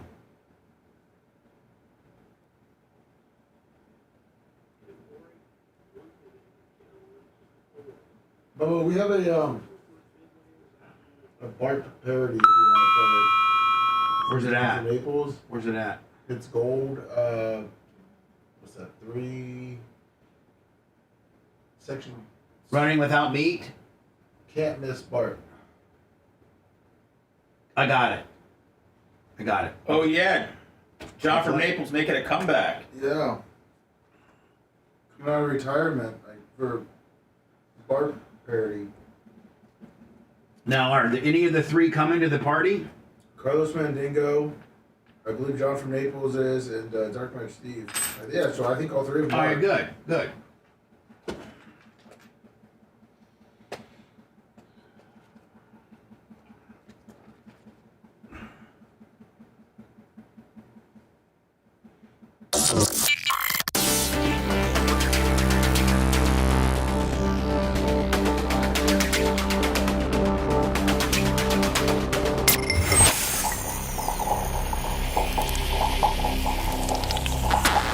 Broadcasting live from the Aquabito studios, aquabito.com/Bubba. It's the Bubba the Love Sponge Show. Should opened up the show today. I am in remiss. Or I think I would, potentially how I would say it, is that yesterday in the middle of the day, the great steel-slinging head of the Indiana sleeper cell, Bubba Army Mafia, Johnny Castica, $250 yesterday in the PayPal, Venmo, Cash App, the Bubba Army. Hierarchy today, 100. And then Jason Thomas, just never even really heard of a Jason Thomas, but he's just a sleeper cell out of Oregon, Lummy. Nice. And he throws down $25. Thank you. Appreciate you guys. That's what keeps us going, my friends. Again, Venmo, PayPal, Cash App, the Bubba Army. Tomorrow officially kicks off BARP with our hog roast, 5 to 9 here at the studios. I think the tent guys are going to be here in the next 45 minutes setting up the tent. I'm sorry. Is that you or me? Oh, no, I got. There you go. Hello, sir. I hit a button accident. Are we gonna? Oh, yes, sir. Go ahead. You're on the air. Hey, good morning. God bless you, Bubba, and the whole crew. I want to thank the merch fix sent my merchandise. I just got the hoodie, sweatshirt, and the hat. Awesome. I'm a long-time listener from New Jersey. Keep up the good work, Bubba. God bless you all. Appreciate Have a great weekend. Appreciate you, man. Bye-bye. It's, this is our big week. Lummy, I think John from Naples? Yes, it is. We have a BARP song. The parody guys, I don't know if they're mad at me or they just, for whatever reasons, aren't doing as many parodies. That's great. That's fine. They're all three invited, of course, to BARP. They're not going to get rings, but they're at least going to come to the party. We have a lot of that, Lummy, where you're good enough Bubba Army to come to the party, but unfortunately, you didn't qualify for a ring. No. But come to the party and have a good time. That's right. I mean, we welcome all. It's BARP week. Yes, it is. Thursday, 5. This is John from Naples? Yes, it is. Okay. 5 to 9 pig roast. Friday, 8 to 10, Bubba 199. Saturday, 8 to whenever. Another year has gone. Some even jumped the ship. But Bubba Army's strong. Keep sending in those bits. We're fending off the trolls. We're thankful for the gifts. I hope by now your name is on this party list. Gonna start with the pig roast. 199 is next. I'm so thankful that our Sethy's back on the annual list. That's more for payroll. The IRS is pissed. If they come to Bubba's party, he gives them some party gifts. He gives out good party gifts. I don't party that often, but at BARP, I get to feeling pretty good. So, yeah, that's one party I can't miss. it just hit me. I've had an epiphany. What happened? I want all hell to break loose. Yeah, one party I can't miss. The whole night, God. pretty good. The after party quality's pretty good. All right. Anything goes. Yeah, one party I can't miss. Honey, it's content. That's right. I get it, Bubba. You said the people walk 3 blocks to get here, and then you want to do hayrides, and you're trying to figure out how many fat people can sit on one table. Neil Mount puts here $50. We have abandoned the hayride and how many fat people can sit on a hay bale. And the host hotel now has a shuttle each night, Lummy. Each night they have a shuttle, Thursday, Friday, and Saturday to get you here to the studios. Awesome. So that worked out nice. Thanks. Scheduled to appear Monday. Monday is Inauguration. Village People, Lee Greenwood, and Carrie Underwood. That's a hell of, and they're all performing, right? I think so. Big E 7375 $50 super chat. And yeah, Kid Rock's they said is performing too. Oh my God! I hope Hogan doesn't. No, well, what's he going to perform? It's hard telling. It's hard telling. There is a lot of rumors that said Hogan will get up and make a speech. No, they're not. Somebody needs to talk to Trump and say, listen, okay, burn a timeout on that deal. There's no, Bubba. Show me where I can put a bet on that. This isn't like a convention where this is like you're rooting for people. Like, this is American. More, yeah, this is so the Republican, the RNC. It's like a party. It's like going to watch your team play. But the inauguration, that is a very, very formatic, It's no place for pre-ripped T-shirts and N-words. Institution where, you have a Supreme Court justice. It's very much an institution within our country. And, I don't want to make it a clown show. I mean, Donald Trump's presidential inauguration events will feature performances by Carrie Underwood, Village People, and Lee Greenwood. Okay, I can deal with that. We might have to take the clown show thing back with the Village People. I mean, I know they're a serious group, but is YMCA really going to be a serious song? I mean, I don't know. Or what if they go? It's an inclusive song, though. Yeah. It's for inclusiveness. Yeah, it gives it another... Underwood issued a statement on Monday saying she is honored to perform as Trump takes office, the oath of office on January 20th, which is Monday at the U.S. Capitol building. I love our country. I'm honored to have been asked to sing at the inauguration and to be a small part of this historic event. Underwood said in a statement obtained by Fox Digital News, "I am humbled to answer the call at the time when we must all come together in the spirit of unity and looking to the future."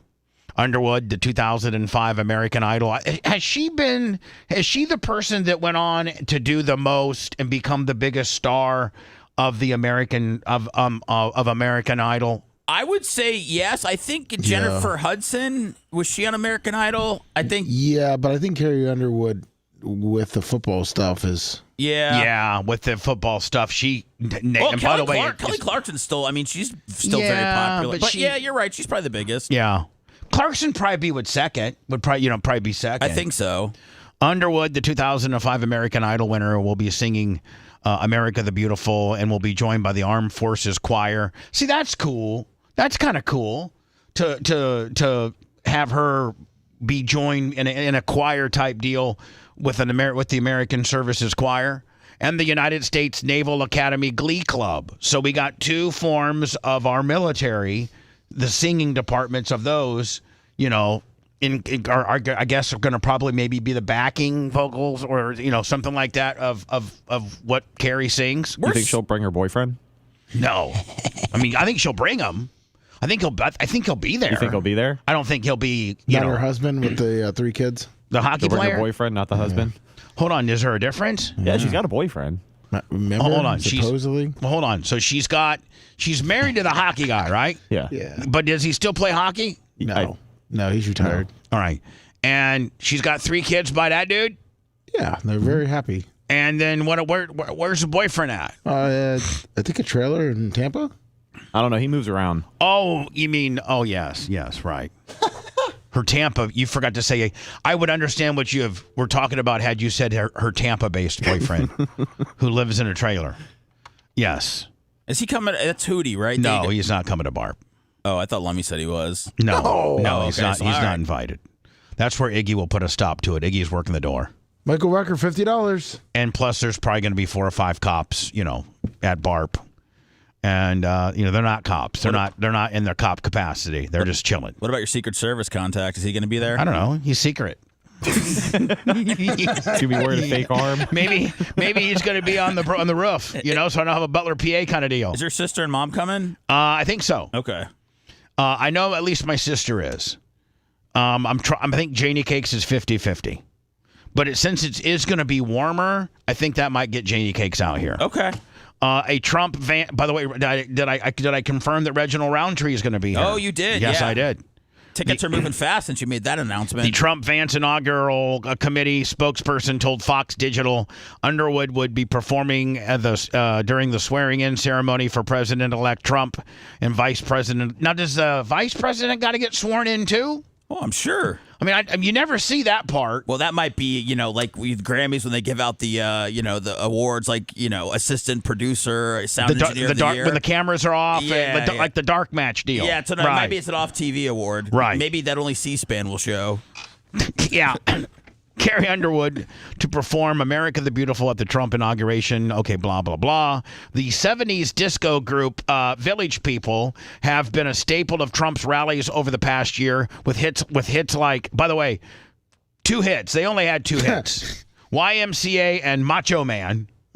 Macho Man. Yeah. I want to be a macho man. And they're there to prove that YMCA is not a gay anthem. No, it's an inclusive anthem. In fact, the guy that wrote the YMCA, part of the Village People, went on, I don't know, a few months ago to say, I didn't even know that people were trying to make our song be like a gay anthem.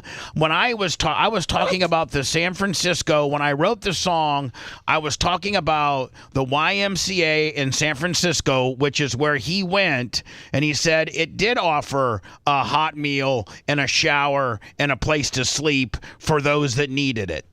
He didn't realize that it also offered gay sex, I think. Well, you know what? It led him to where he is today. And yeah. I already see Elon and, Musk dancing like a moron. And here's the deal, man. If you're gay and the YMCA is your anthem, great. But if you're just a regular person and you think that it's about inclusion, which it's which is what it is, then that's great too. However you interpret the YMCA by the Village People, I think no interpretation's wrong. I don't think anybody's ever come out and said the Village People and YMCA helped me, come out of the closet and accept who I am. But after you've come out of the closet and been accepted who you am, that's the first song you dance to. Yeah, I think so. Yes. I think that's your celebratory song. Absolutely. The group is slated to perform at one of Trump's inaugural balls. Okay, so they're not going to be playing, necessarily outside, during the swearing in. They're going to play at one of his inside, the balls. That makes sense to have. If you're gonna have a man dressed like an Indian, you probably want to do that inside somewhere. You don't want to have the Supreme Court justice have to see that, right? I don't think so. I mean, that guy's a little tight. You got to think, in order to be a Supreme Court justice, man, you're probably pretty much a square. Oh, big time. Right? Yeah. You're not into gay people. You're not into weed. You're not into nothing. You're just a square. They got a jacked biker guy now. Are these all new? That looks like a jacked up Diamond Dallas Page. Anyway, Monday. the group is slated to perform at one of Trump's inaugural balls and the rally he's holding in Washington in the day leading up to the inauguration. Here is the current day Village People. Here we go. So, Lummy, it looks like they've switched out. I don't know if there's maybe the cop. The cop's the original one. Is the cop the original one? I know this guy. This guy looks like Joe Mama Johnson. I think they traded it out for some more younger, hairless gentleman. Yeah. I know. This looks like Colton up here. Now I see that looks like a young Gene Lasker back there, doesn't it? Yeah. I mean, Are we sure that guy in the cowboy hat's not Pete Davidson in the back? It is Pete Davidson. Yeah. So anyway, the Village People will not perform at the actual ceremony of swearing him in, but instead at one of his many celebratory balls. We are announcing today the Village People have accepted an invitation from President-elect Trump's campaign to participate in the inaugural activities, including at least one event with President-elect Trump. We know that this won't make some of you happy. This won't make some of you happy to hear. However, we believe that music is to be performed without regard to politics. Perfect.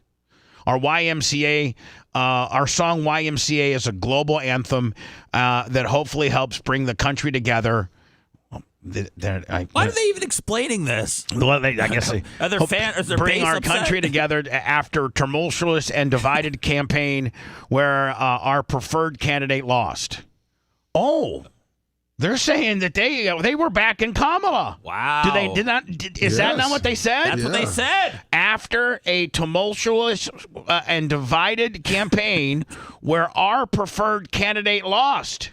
Therefore, we believe it's now time to bring our country together with music. Yes! Which is why the Village People will be performing at various events as part of the 2025 inauguration of Donald J. Trump. They're saying they voted for Kamala. But that's ballsy. FTE Greg, $50. Right? But saying you're performing at various events make it seems like you're doing an inauguration and a glory hole performance. Well, I mean, maybe they I'm just letting you know when you say various performances, that's what it makes it seem like. The Associated Press reported along with Greenwood, the opera singer Christopher Macchiano is set to make a performance during Trump's inaugural festivities as well. No mention of Hogan. All right, now where are you getting the Hogan stuff at, Lummy? Well, they're not gonna. He's technically not performing, but he's supposed to say I guess do a speech. No, just like they didn't report that Kid Rock and. Well, see, you mean I think that Trump's going to have 2 or 3 different ballrooms, probably one at the White House, one at a couple of hotels, and there's going to be, several different inauguration parties that he makes an appearance to, and probably each one of those, maybe they have a total of 3, Hogan maybe hosts one of them, Kid Rock hosts another one, and Lee Greenwood hosts another one. That or they just have one, and Greenwood, Hogan, and whoever is slated to Kid Rock. I don't think they need Hulk Hogan anymore. I don't either. If they needed Hulk Hogan at any point to help will Donald Trump to victory, then they got that out of him. But I think they what they needed Hulk to do is what he did at the RNC And then that's good. But I'm telling you, there's no way anybody's seriously sitting around going, how do we get Hulk Hogan involved in the inauguration festivities? I don't think that is something that is a serious conversation. He might show up. I think Hogan's wearing them. I think Hogan's wearing them out by saying, "Brother, how can I get involved, brother?" Probably. You know, it's probably. I think that's how it's happening, Seth, more so than Donald J. Trump's people saying, how do we work Hogan into these deals? I think it's Hogan probably, driving him crazy, saying, don't forget, brother, Thursday night I brought the house down at the RNC. I mean, it just doesn't fit. Like, we're talking about people that are going to be performing musical artists and all that. Like, that makes sense. But to have a wrestler come in and start yelling, I don't know where that goes in. Especially if he's going to try to tie in his beer. Maybe if you do like a Mar-a-Lago party, okay, maybe that's something where maybe you let him show Here's up. The thing about, man, and here's the thing. I think Hogan would be more digestible if Hogan would be out of character. And he would be in a tux or in a like he was when he got sworn into the WWE Hall of Fame. I don't know the guy, Bubba, but he doesn't seem like he knows how to be himself. And it's less of a let me tell you something. And it's more of a, because I mean he's a very I'm gonna tell you something. He's a very smart man.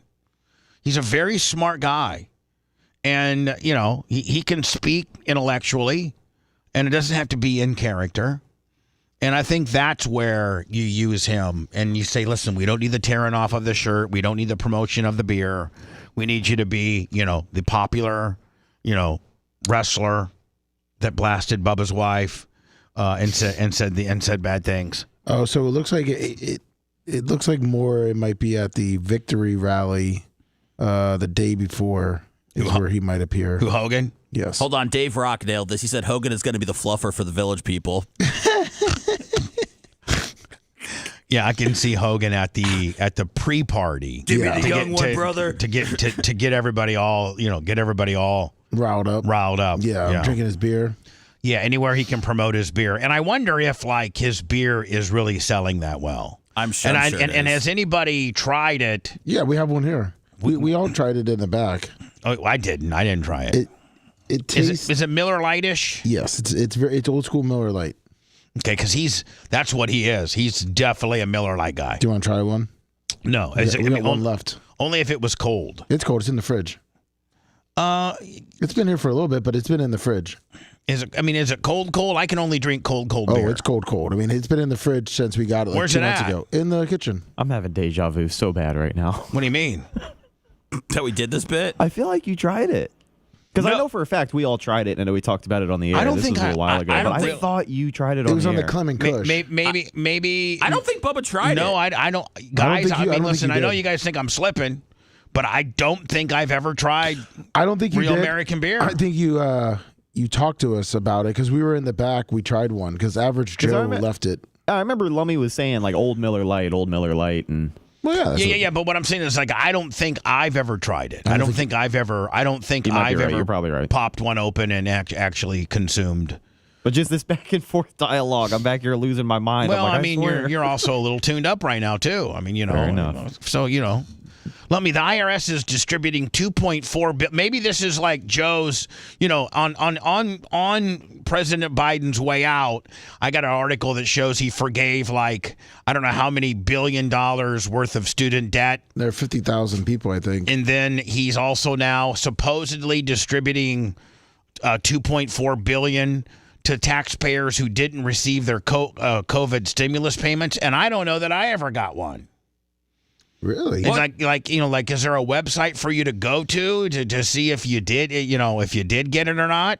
And I got to think that if I was to get a COVID stimulus deal, that due to my IRS issues, they would have taken it. So listen, you know what? You're supposed to get it, but you owe us money, and so we're taking it. Hey, when Donald Trump takes over the White House from Joe Biden, what kind of deep cleaning do you think that Donald Trump has done? I mean, do you think it's they completely toxic? I think they ripped the carpets out. You think it's like there was a murder scene there, and they do that much of a clean? Exactly. Wow. I think that they do. Back in the day when I was on 98 Rock, I had this one dude who would call the show, and he was a suicide cleanup like his company did nothing but clean up murder and suicide scenes. So after like the cops would, like, let's say you shot yourself and, you blew your head off.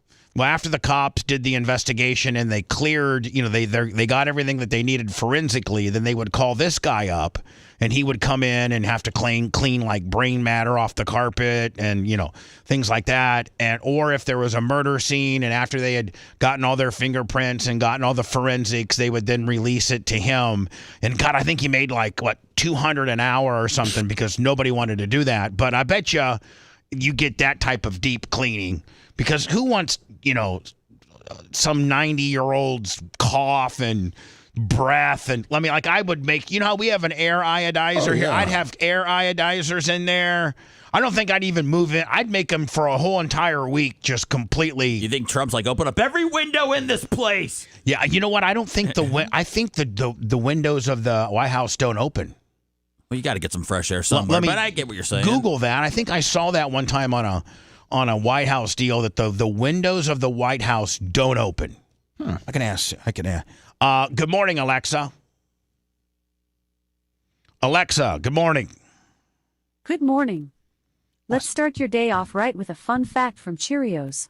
Did you know Cheerios was originally called Cheery Oats? That's right. In 1945, Cheerios changed their name, and it's been oh so fun ever since. For more fun with Cheerios, just say, Alexa, rise and shine. Hey, Alexa, shut up. I wonder how much Cheerios has to pay for that. For every person that says good morning to you-know-who, for her to have that opening statement, I guarantee you Cheerios had to write a big check to who is that Google? That's Google. Alexa's Google, isn't it? Yes. Yeah, not Meta. It's Google. So I wonder how much they have to pay, what type of payday they have to. I mean, that costs money to remind everybody that Cheerios used to be called Cheeriots 45 years ago. Hey, Alexa, do the windows of the White House open? I don't have an answer for that. Wow, what a host. She's got Cheerio knowledge, but doesn't know about the White House. Yeah. 45 years ago, we used to call Cheerios a different name, but you don't know about the windows in the White House, you stupid biatch. Could you ask her if they still have frosted Cheerios? Hey, Alexa, do they still have frosted Cheerios? I'm not quite sure how to help you with that. Oh, my God! My God. Do you know anything, bitch? Jeez! Let me bing. Yes, the windows do open, but they are prohibited to be opened. They do open, but they're not allowed to be open. Correct. The president is not allowed to open the windows. It trips off an alarm. Oh, yeah. All crap probably break loose. They probably think there's a burglar trying to get in, and meanwhile, President Trump was just trying to blow out some weed smoke. Man. Of the White House. I wonder if now in the District of Columbia, I think recreational and or medicinal marijuana is legal. I think. Is rec legal in D.C.? I think it is. Okay. Somebody check. We're not going to ask Alexa. Hey, Alexa, is recreational marijuana legal in the District of Columbia? Hey, Alexa, good morning. Good morning. Did you know a little meditation in the morning goes a long way towards having a great day? Hey, Alexa, is recreational marijuana legal in the District of Columbia?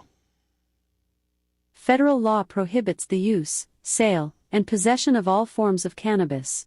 However, as of 2014, Washington, D.C. law permits the recreational and medical use of cannabis, subject to federal regulation. So, Seth, wow, technically, and the White House sits and is situated in the District of Columbia. So technically, you could smoke weed as the president in the White House. It says you can only purchase it by being a registered medical patient. Well, of course, the president. And here's the thing about the president. Would he be more federal than local? Like, I don't know. I mean, could they take him down? I don't know. Can you imagine some city cop comes and takes him down for the violation? Or have to be a federal kind of deal? The feds. But here's the deal. Where I'm consuming it, it's in the geographical area that I'm consuming it, it's legal. So even though I am the highest form of the federal government and it's illegal federally, I am consuming it in a legal zone. That would be kind of cool. And here's the deal. He's a lame duck president, so you can't vote him out of office. How cool would it be if the president, Joe was smoking weed? No, like Trump. Trump? Be like, hey, man. He just, they say, he says he doesn't drink or do anything, right? I don't see him as a weed guy. I think you can't be the president necessarily and say that you like to get high or drunk because they're going to say, well, I don't think that you're going to be of sound mind to make that decision in case, you have to, you have nuclear war and you have to hit the button. They have a guy that I think they call it the football, don't they? I think they have a guy that's always near the president, and it's called the briefcase that he carries that has all the nuclear codes on how to launch, a nuclear war is called the football. And there's always the football is always, within feet of the president. And so, I think, that you don't want to be real high, really get a nice, good, some good indica. Or some sativa, and let me all of a sudden just like, you sometimes start thinking strange things when you get high. You're like, man, you know what? Maybe it'd be kind of cool to bomb Russia right now, They've been kind of on my nerves lately. What kind of weed are you on, man? I don't know. I'm just saying. Bomb Russia weed? That's going to be a new strain. The nuclear football. Let me, am I right? Yes. God dang, I am on fire today. Statistically, go ahead and tell me what it says. Nuclear football is the briefcase that accompanies the U.S. president and contains codes and plans for nuclear weapons. And it's always, it's like a Secret Service dude, always has it close to the president. And, it's called the nuclear. And again, I think it's called the nuclear football, is it not? Yes, it is. Yeah, but you probably don't want to be a president and talk about getting drunk and high and partying a little bit because people are going to think that, you could do some reckless stuff, even though your reckless stuff would be probably far less egregious than the guy that's, completely asleep at the wheel, pooping his pants. Right? Yeah. The IRS is distributing about $2.4 billion to taxpayers who didn't receive their COVID stimulus payments. By the end of January, approximately 1 million taxpayers will receive special payments of up to $1,400 from the IRS. The IRS says it's distributing these payments to taxpayers who failed to claim a recovery rebate credit on their 2021. Oh, yeah, so I'm done. So, this is all about tax returns, and so all my tax returns are so jacked up right now, Yeah, you're probably not going to get that. No, I probably got it, and they kept it. Yeah, they probably didn't tell you about it either. No, and they're probably not going to tell me about it, and they're going to make me pay for it again. You know what I'm saying? When I return, an 8-year-old boy attacked and killed by 2 dogs near DeLand. Now, when something like this happens, don't they put that on the owner? Most of the time, yes. Like the owner of the dogs could be charged with manslaughter or something like that. I think so. And that scares me because Lasker's dogs, these, I don't know what they're called. Oh, he controls he's got the dogs under control. Yeah, but he said if you were let's say you're a kid and, you live near Lasker's house and you walk by Lasker's fence. Cane Corsos. And one of these King Corsos, bites through because they can bite through steel or whatever, somehow gets out and kills this kid. Maybe they don't kill unless you've jumped the fence and you're in their territory. Maybe they don't kill if you're just in your yard looking at them. You know what I'm saying? Like maybe they only kill, and maybe at that point, once you've penetrated Gene's property, it's okay to get killed. It's hard to get inside the mind of a killer dog. It is. So maybe once you've dropped, maybe the Lasker's defense would be like, okay, let me tell you something. Little kid jumped the fence, and at that point, I got sign. I think, you know what, Lummy? I think Gene has signs posted that his dogs kill. And so I think if you have a sign posted, beware of dog, my dogs kill, I think that might save Gene. Dog bite, call Babyface. Brian the Babyface Matroni Esquire. Which will be in tomorrow. How's it going? Good. Now, Gene does have signs posted all around his properties that King Corsos kill. Would that protect you if somebody tried to break in and his King Corso killed the person? So there's a couple of ways that you could be held criminally liable. One would be if you knew of the dangerous propensity of the dog. So let's say the dog had bit somebody else before, right, and attacked someone else before and has been labeled a dangerous dog, then in that scenario, you could be charged with a felony. Also, if you're like ultra negligent in the way that you handle and care for your dog, you can be held criminally liable. But on under the law. But I didn't mean to interrupt you. But on the other end of the spectrum, if you know your dogs are aggressive and can kill people like these King Corsos, and you have posted all around your property that your dogs will, are killers, and a person would penetrate your property, would you be liable, or would you be okay having show the authorities that I got 8 signs? There's no way you can jump the fence and not see one of my signs. Would you still be liable having the signage? It's very circumstantial. How did the person gain access to your property? Was it a child in this case that you were talking about, children? Was there something about your property that made it an attractive nuisance? And it's called an attractive nuisance, something that would lure a child onto your property to, potentially attempt to gain access and have you properly secured your property. I mean, you can have guard dogs, but that comes with some level and degree of liability. Let's say Gene's, fence is all buttoned up. There's no breaches in the fence. The person just jumps the fence to maybe steal Gene. Maybe Gene's got his 4-wheeler out there, and the guy wants to steal Gene's 4-wheeler. And in the commission of stealing Gene's 4-wheeler, he jumps the fence. The fence was not breached by the dogs. The bad guy jumped the fence to try to steal something, and the dogs killed him. I think Gene would be covered, would he not? Yeah, in that scenario, that would be clean. Gene wouldn't have anything to worry about in that fact pattern.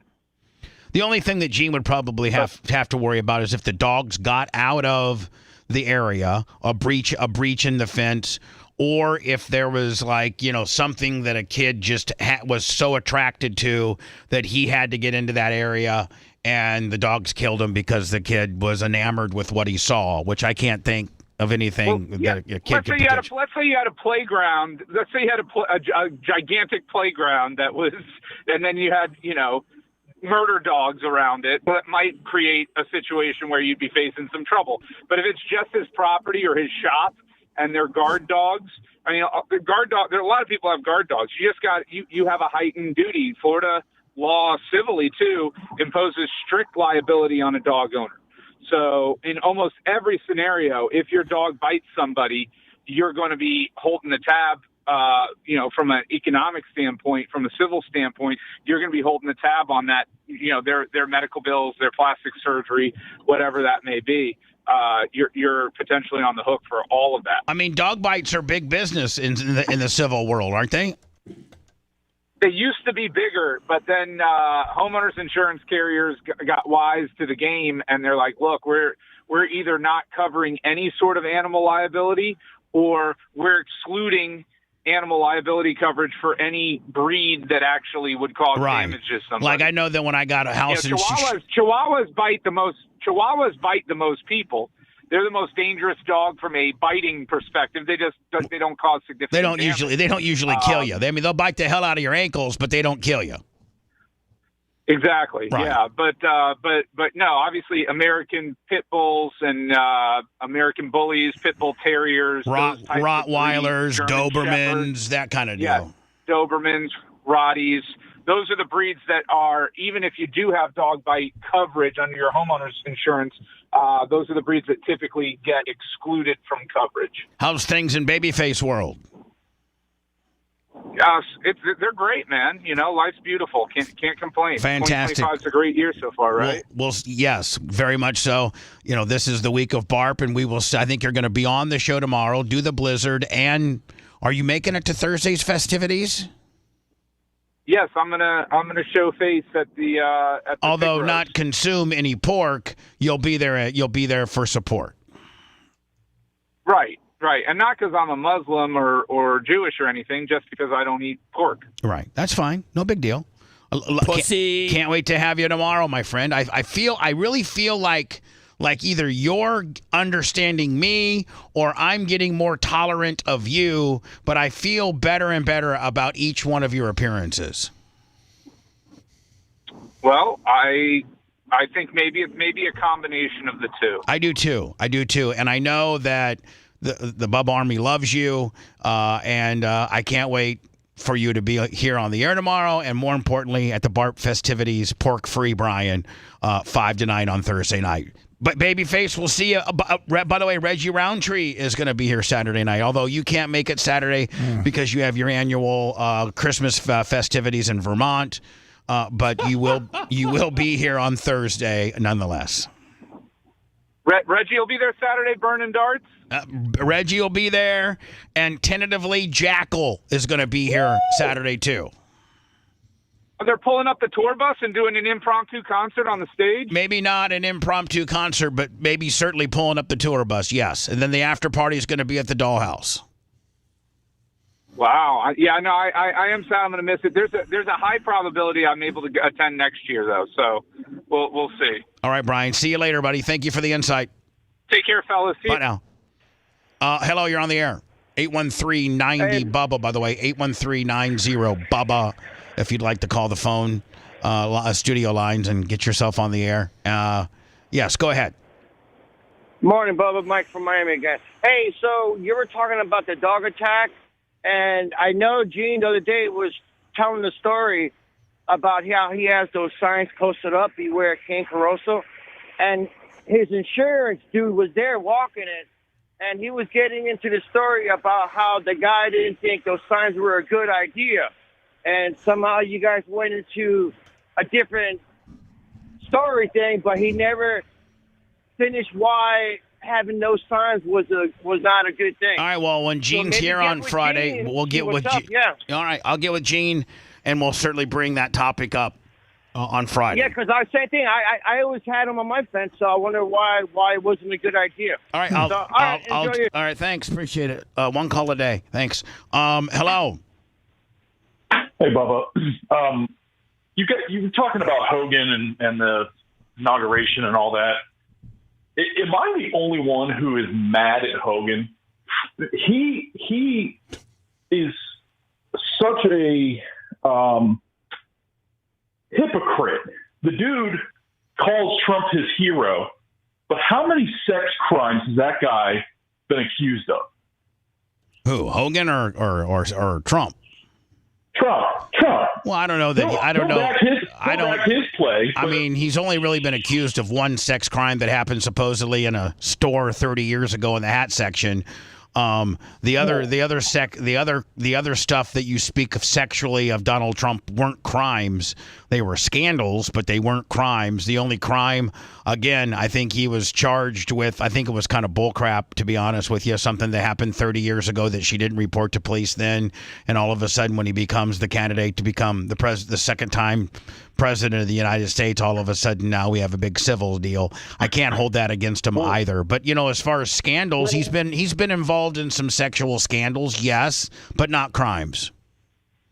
Well, but looping it back to your situation, yours wasn't a crime either. No, I know. It's a very hit. And here's the other deal. Here's the other deal that really pisses me off. And I just got to thinking about this as the documentary, my documentary, not mine. I don't have any skin in the game as far as ownership or profit sharing or anything like that. But obviously, it's about the sex tape. And I often think, I was just thinking about this. The people that stole it and distributed it and caused it to be a public thing, they never got in trouble for it. They were arrested and charges were dropped. But here's the deal. What if, Lummy, I had been the one that distributed it, and I had been the one that sent it to Gawker, and I had been the one that sent it to the National Enquirer? Then, of course, I'd rotting in jail. I'd still be in jail. I mean, like, I just now thought of that as like, yeah, man, I don't know that the documentary covers that angle, but it's like, you know, everybody thinks I already did it, but if Bubba had really done it, they would have pressed charges and moved forward with the prosecution of those that sold and distributed it. And the people that sold and distributed it really wrecked a lot of lives. Hogan to this day, that's where the N-word came from. That's where, all of my problems came from. That's where, it just really, really, really wreaked havoc on a lot of people's lives, and those people got away with it scot-free, and in most cases got rewarded. Every news agency would be reporting that they finally got you, that you went too far, and would report on, well, now Bubba's going to be sitting in a jail cell for a minimum of 8 to 10 years. The 5 to 7. The two people that did it were never charged. Had I done it, you don't think I'd still be rotting in jail? I'd still be in jail. And everyone would be reporting that they finally got you, that you went too far. They finally got me. And this was an attempt. He's such a hypocrite, man. Well, I mean, I'm not going to get into all that. He's found God now. He's found God, and he's found Trump. What else? What else do you need? He's got a beer. And he's found God. He's found Trump, and he's got a beer. And he's a multi-millionaire. What else do you need? Yeah. And I sit here and grind my ass off to try to make a $500 a month Ford payment, Lummy.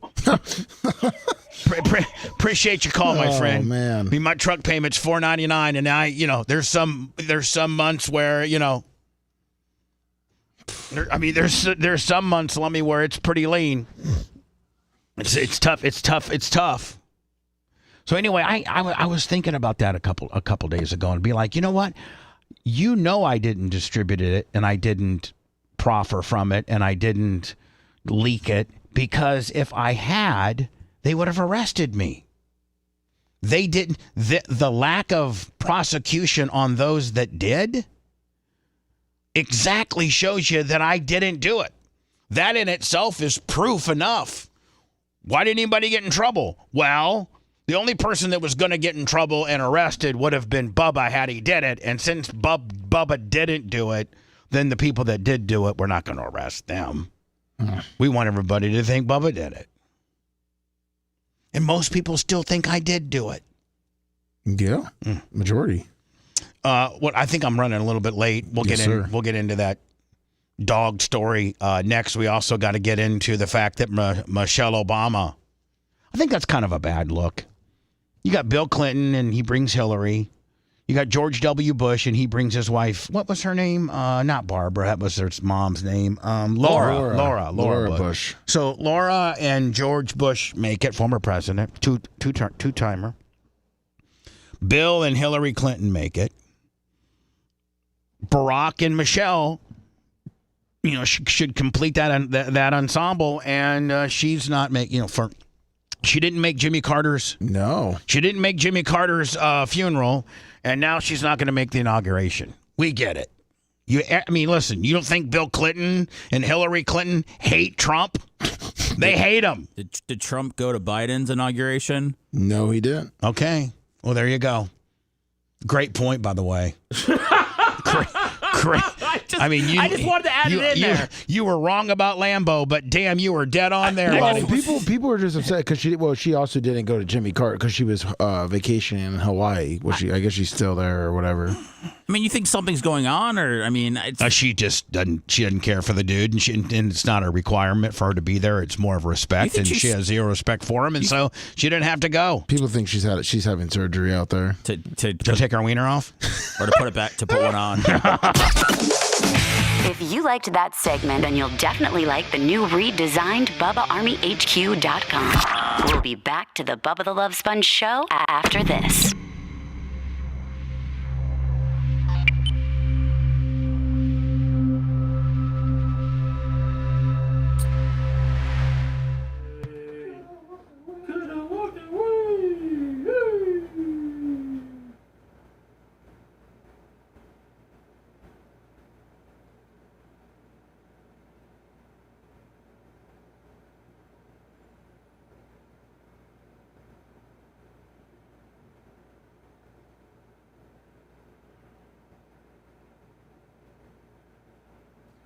Sluga.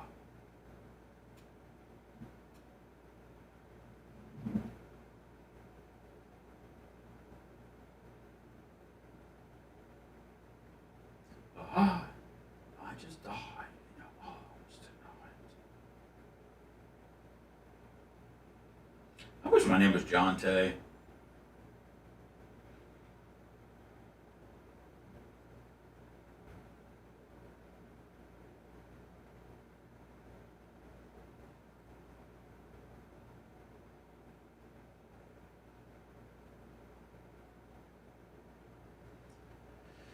Oh, man.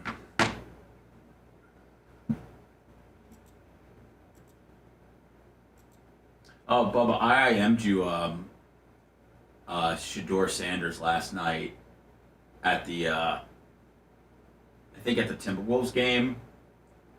Deion Sanders tweeted that he liked that jacket that Greg Anthony was wearing. And Greg Anthony took off the jacket and they gave it to Shador, who was courtside, to give it to Deion. Oh, really? Yeah. So they show them walking up to Shador and giving it to the jacket to him.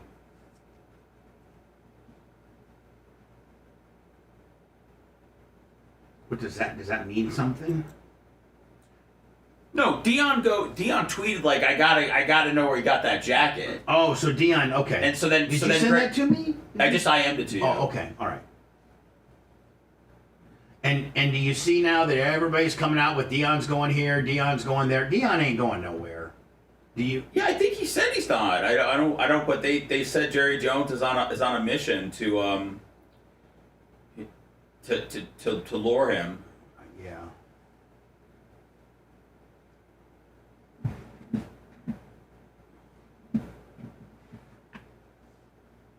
I mean, Jerry Jones has got to be feeling, he never knows when this could be the last coach he hires. He's got to make it a massive one. Damn it, what the fuck? Okay, I got that out. Trying to go to my IMs, but they're not.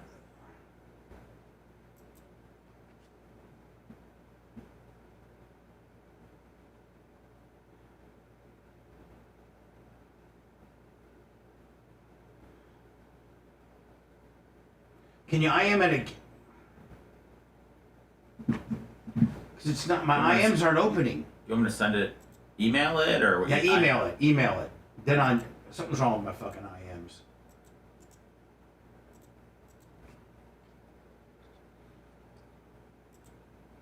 Sent.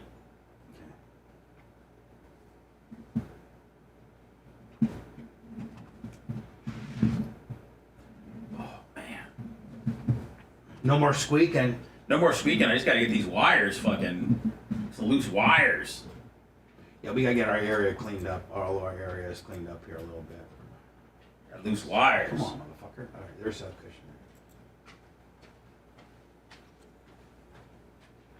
cushion. Hey, Lummy, will you IM me something? Yes? Because my IM's not coming up. Okay.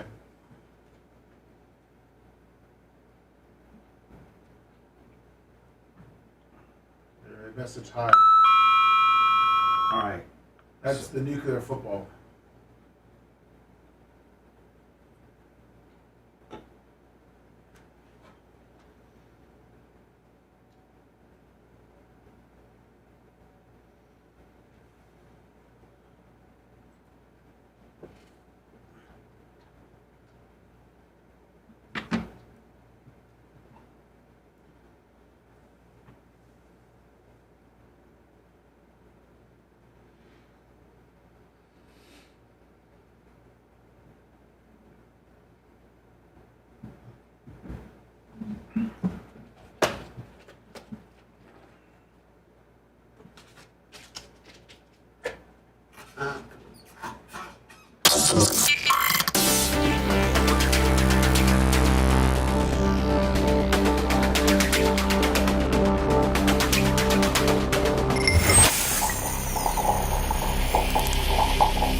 Broadcasting live from the Aquabedo studios. Aquabedo.com/Bubba. It's the Bubba the Love Sponge Show. In a very rare Seth Kushner, I was wrong. Sorry. Off air, of course, but I'll make it on air. Seth Kushner said, upon reevaluation of Titletown outside of Lambeau Field, it is quite nice. Yeah, it's bustling. I'm sorry. No problem. Lummy also sent me, by the way, PayPal, Venmo, Cash App at The Bubba Army or The Bubba Army. Lummy sent me the nuclear football. This is a person that's, it looks like that might be Trump, or is that Trump or Biden right here, Lummy? This looks like to be one of the presidents. Yeah, it looks like Trump. Kind of looks like Trump. Yeah, because anyway, it just goes to show you that there is the nuclear football, which is this briefcase, which has all the nuclear launch codes. If something was to happen to our country, I think the commander in chief is the only guy that can release, all of our nukes. And at that point, I think we're probably pretty much all done. You can move. We shouldn't know that. I feel like the public shouldn't know that's what they walk around with. That's got the secrets to the world in it. I think a lot of the public does know it. Yeah, there's a lot of pictures of it. By the way, Lummy, I just got word from Terry from Terry's Automotive that the cream machine is done mechanically. Awesome, and that he would certify the fact that it could make it to Ocala. So I'm not going to get it. The spray paint, I'm repainting it, taking the wrap off is going to be the last thing. That's just, cosmetic. Next, it goes to Macho Man and Rhett to try to configure. And by the way, Mach and Rhett, I think we got the equipment that we were looking for that FedEx had kept back for a couple days. Did you guys get that? Yeah. Okay, perfect. And Lummy, I think Paper Towel Willie is bringing us the soundproofing, is he not? Yes, he is. Tomorrow, he's getting in his truck and driving straight from North Carolina. I think the only thing we still need, Macho said, is a video capture card. Oh, it isn't that what? I think they tried to deliver that too. Isn't that out for delivery or something? I don't know. So we got the laptop, but we're still waiting on. I think Merch Crick has more details on that. All right. Seth, you sent this to me. What am I looking at here? Deion Sanders tweeted, I think it was last night, that he needed that jacket that Greg Anthony had on. Greg Anthony was calling the game, and so Shador was courtside, which is why Deion was watching it, I'm guessing. And so Greg Anthony takes his jacket off, gives it to the TNT reporter, who then walks it down to Shador to get it to his Pops. Man, Pops is crazy. Well, he's like, now I got to carry this jacket around. Yeah, now I got to carry. I don't have anything in my hands except my phone and this little thingy here. It looks like you had a free shirt or something. Free shirt or gimmick, and now I got this. Come on, Pops. My dad just bought. What's next, Deion? Want the astronaut suit too? Hey, Shador, while you're at it, man, see if the astronaut can throw in the astronaut suit. I want to address spring training that way. You want me to bring this back? He's going to text them right now. See, we could be over there with the beekeeper. That's a good move, though, that he just said he just gave the jacket to Deion. Well, you're going to get a ton of mileage on that, too, socially. And, Deion's going to probably put it on and be like, man, my guy from TNT. What's his name? Greg Anthony. Greg Anthony, man. He had to fly his ass jacket, but I wanted it, and so he gave it to Shador. Now I got it. I know my Deion impersonation's just a little bit more ethnic than my sumo. Yep. And why would now is this at where was this game being played? Dallas. Okay, it was in Dallas. Yeah. So, and by the way, Deion's home, like his house, his regular house outside of Colorado, is in just about 45 minutes north of Dallas. That's where he is right now. Well, he was in Orlando last week when I talked to him, but he's in Dallas. Is he recruiting or just getting away from the cold weather? Well, and when he was in Orlando, he was recruiting. But I think that he's in Dallas now, I think he's, chilling. Also recruiting, though. I mean, I think you can Zoom and, do things like that. Oh, if he's in Dallas, then Jerry Jones is going to come. He's going to come scoop him up, man. No, Jerry, he's going to force him into the private jet. He ain't going to do it. Michael Irvin said he had a conversation with Deion he's not allowed to talk about. With tragic news breaking now at 11 tonight, an 8-year-old. Oh, you know what? Then maybe I should text Dion. Say, Dion, can we have a conversation that I can't? Little boy is He's like, dead. yeah, that was the last one. Yeah. Mauled by a pair of dogs. I'm Ginger Gadsden. Thank you for joining us. Yeah, and I'm not. See, we probably need to save this story. Let me for Friday and say, Gene, we just want to make sure you're all buttoned up. Yeah, that's true. That your fence is all real sturdy. There's no holes in your fence or any little areas that your dogs could slip through. Because I know that there's some kids in the. I don't know. He bought the 2 houses beside him. And I think he lives at the end of a cul-de-sac. I don't know that he has a lot of kids that walk. I don't know that he has a lot of neighbors. Austin, those dogs have now been chased down and captured after an attack. Sheriff Mike Chitwood calls just horrific. It happened around 5 this evening near the intersection of Arabesque Drive and Airport Road. It's right off County Road 15A in the DeLand area. News 6's Troy Campbell is live in the neighborhood tonight. Troy, can you tell us what happened? Yeah, so right now we're standing just outside of the subdivision where the boy was killed. As soon as we pulled up, and there's still a scene here behind us, we saw a bicycle on the ground surrounded by caution tape. So the Volusia County Sheriff's Office says about 5 p.m. this evening, they were called here to the area of Airport Road. This is inside the Berries. Oh, man. I mean, I'm just kid biking along, just being an 8-year-old. Kind of in and this isn't by all means not like downtown St. Peter, downtown Tampa, or anything, even any urban, type area. This is a very rural area, so it wouldn't be if you lived in this area, it wouldn't be. Kind of like the neighborhood you live in, Lummy. If once Walker gets to be about and he's riding a bike, you could have him drive around your little neighborhood and be okay. Oh yeah, don't go out to the main road, but stay. You can stay in the neighborhood. Yeah, no big deal. Seth, I've never been to your home, but I mean, is it a neighborhood type setting where you could tell Sammy if she stayed in the neighborhood she would be cool? Yeah. Yeah. Yeah. So, that's what this is. Bridge subdivision. I mean, and, as we were kids, man, there was no boundaries. We just, our mom and dad we just got on our bike and went. We didn't even tell them where we were going. Because, you didn't have to worry about, well, in this instance, we did have to worry about dogs. But we knew where all the bad dogs were and they would chase us and we would just get going extra fast and the dog would never catch us. Of course, yeah, scoop by him. And we'd have a rock and we'd throw it and hit him in the head. And then eventually, if you hit a dog, if you hit a dog that's chasing you as an 8-year-old in the head enough times, he'll stop chasing you. He will, and that'll learn that damn dog. Sure will. I mean, you're just defending your ankles because they're trying to bite you.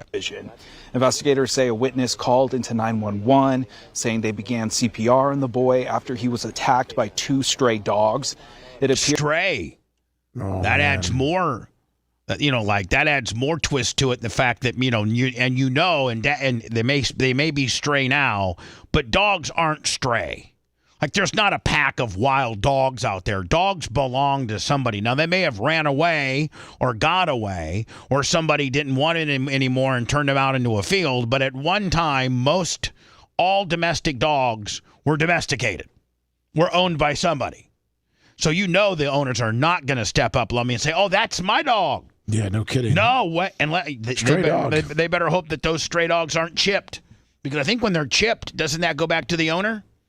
Yes, yeah. It does. I'm trying to. It's giving me a mother effers. It's giving me a complete lockout. Now I'm gonna have to go like this, refresh it, and now it's giving me this too. That's not good. Yeah. Now it's giving me that. What'd you just send me? Oh, I just sent you the Michael Irvin, Deion Sanders. I didn't. Maybe you sending that to me. I just sent it after you're having problems trying to. I'm having major problems. Okay, here we go. Maybe we can reload it.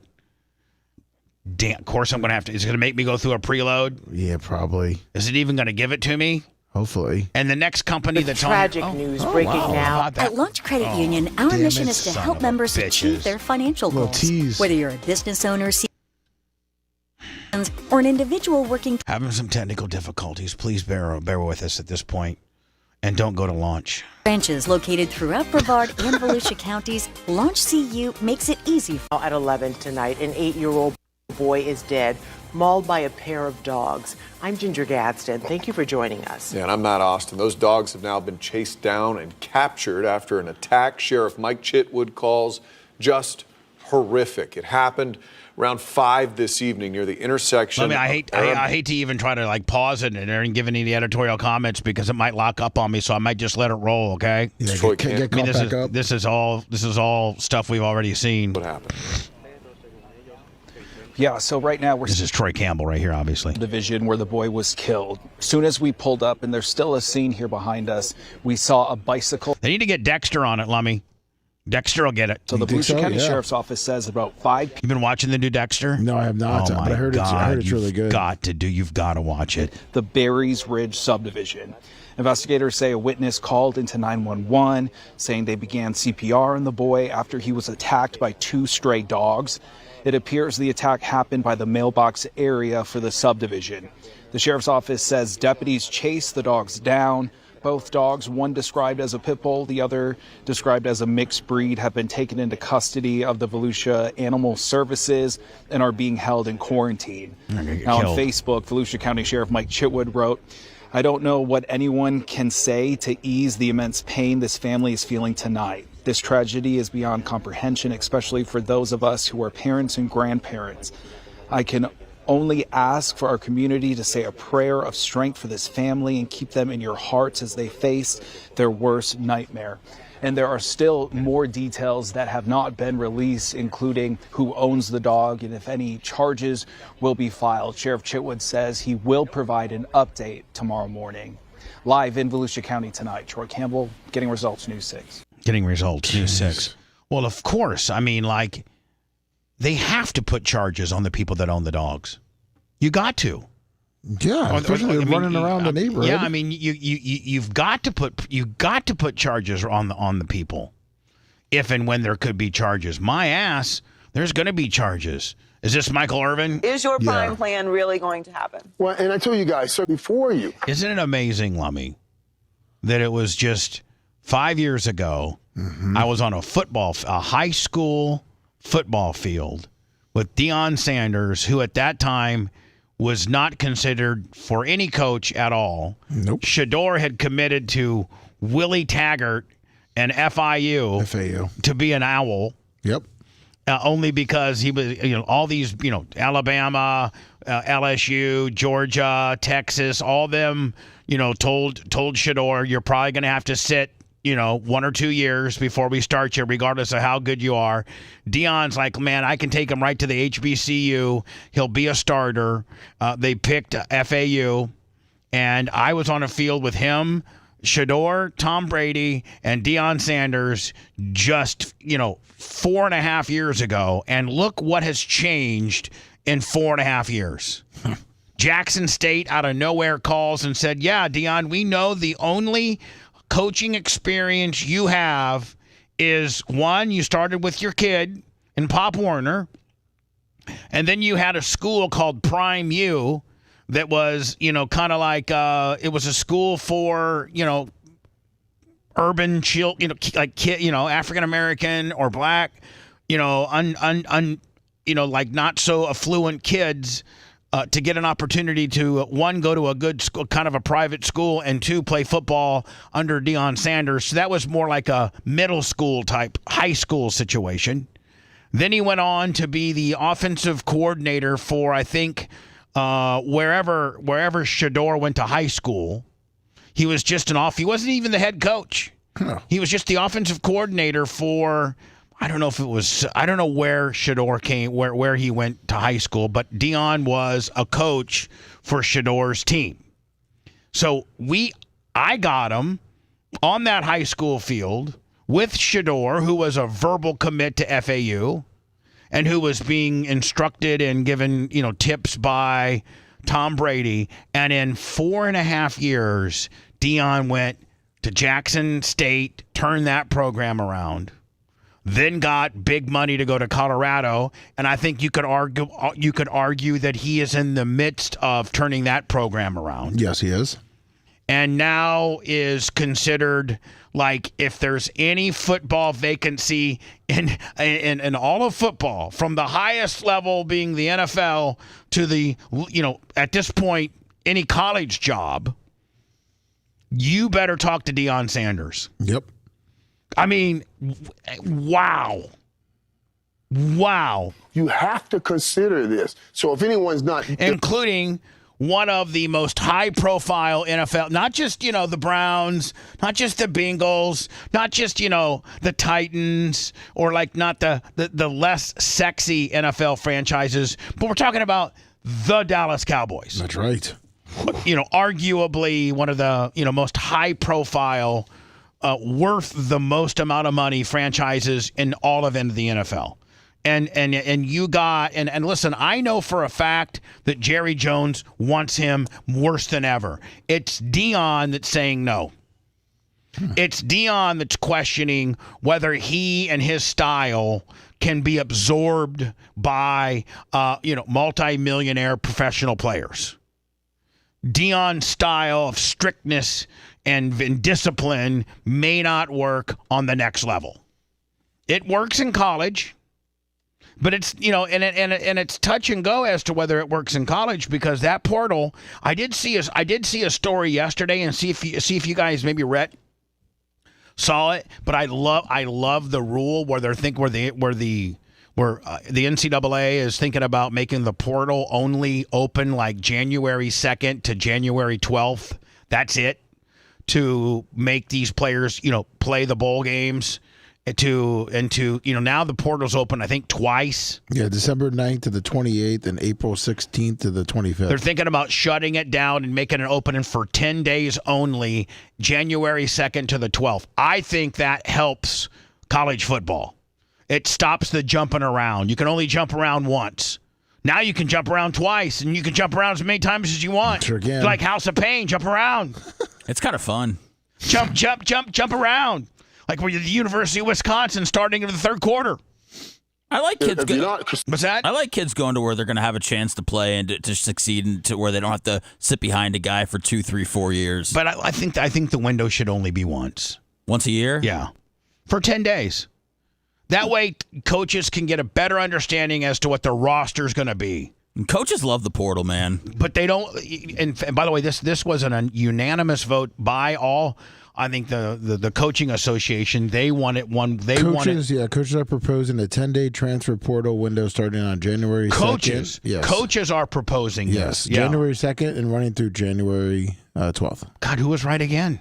Bubba the Love Sponge. Consider him, you're not doing your job totally. Michael Irvin says if you have any coaching vacancy at all, regardless of where you are, and you're not considering Deion Sanders, who just 4 years ago had no experience as a head football coach and just wanted to coach his son, is now the hottest commodity in all of coaching. And think about the quality. Now, listen, Deion's a very dear friend of mine. I'm not speaking ill of Deion. I'm just saying, look at all the people that are in that hopper that are qualified candidates to be head coaching head coaches of you got the offensive coordinator for Detroit. You got, all the coordinators that have come through the Andy Reid program. You got there's just so many qualified people that could be a head coach in college or pro, and Deion is the hottest commodity. So say Michael Irvin. And Jerry, when you think about what Deion did. I mean, the only thing that's going to make a splash in Dallas is this. That's right. This is the only thing that people are going to get excited about. Otherwise, and you know what? Very well, maybe I'm not taking a step back enough by thinking that, Deion might be the only guy that can get Jerry to back off, the coach. That's right. Deion might be the only guy that can get Jerry to back the off. Not doing your job totally. And Jerry, when you think about what Deion did, at the HBCU. You think about what Deion did at Colorado. Think about what they were before he got there and what it is now.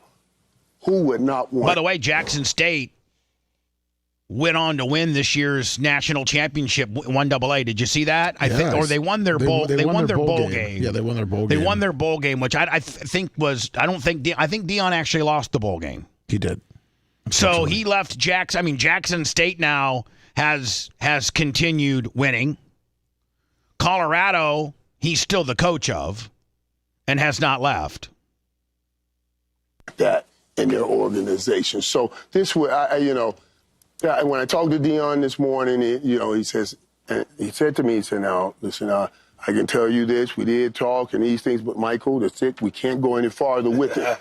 I was like, no, I know I got a big mouth, I won't go too far with it, but I appreciate you telling me that, because that means good conversations are being had, not just... Lummy, I'm going to text Deion and say, Deion, don't give Michael Irvin the scoop. Give me the scoop, That's right. I've known you longer than Michael Irvin. I've known you longer than Michael Irvin. I've known you since 1994. That's right. Cincinnati. Conversation. When you gave me $5,000 and told me to go get you a rental home in Plant City because you and Barry Larkin didn't want to stay in the hotel the Reds provide. Yeah. Hello. Hello. Is this my friend? I'm from Dallas. Oh, Reggie Roundtree was going to call this show. He texted and said, hey, I got something to say. Oh, nice. So I was going to say. I got something to say about the Dallas Cowboys. All right, go ahead. Jerry Jones micromanages the Dallas Cowboys out of his butt. I mean, he's not going to let Deion do anything because he likes to micromanage everything. Then Deion won't go. Deion's only going to go if he doesn't have to be micromanaged the way that Jerry Jones has done everybody, including very successful people like Jimmy Johnson. People that have won Super Bowls for Jerry Jones have been micromanaged. And until he can back the F off, Deion ain't going. Deion's not. In fact, one of the determining factors that took Deion from USF was the USF because it was Florida. Deion felt he could recruit better in Florida because he's from Florida. It's Florida, Tampa is a little sexier at that point than Boulder. The facilities, they showed Deion the rendering of the facilities. He loved the rendering of the new complex and the whole 9 yards. But where USF lost out on the Deion Sanders sweepstakes was he wants 100% control of all football operations.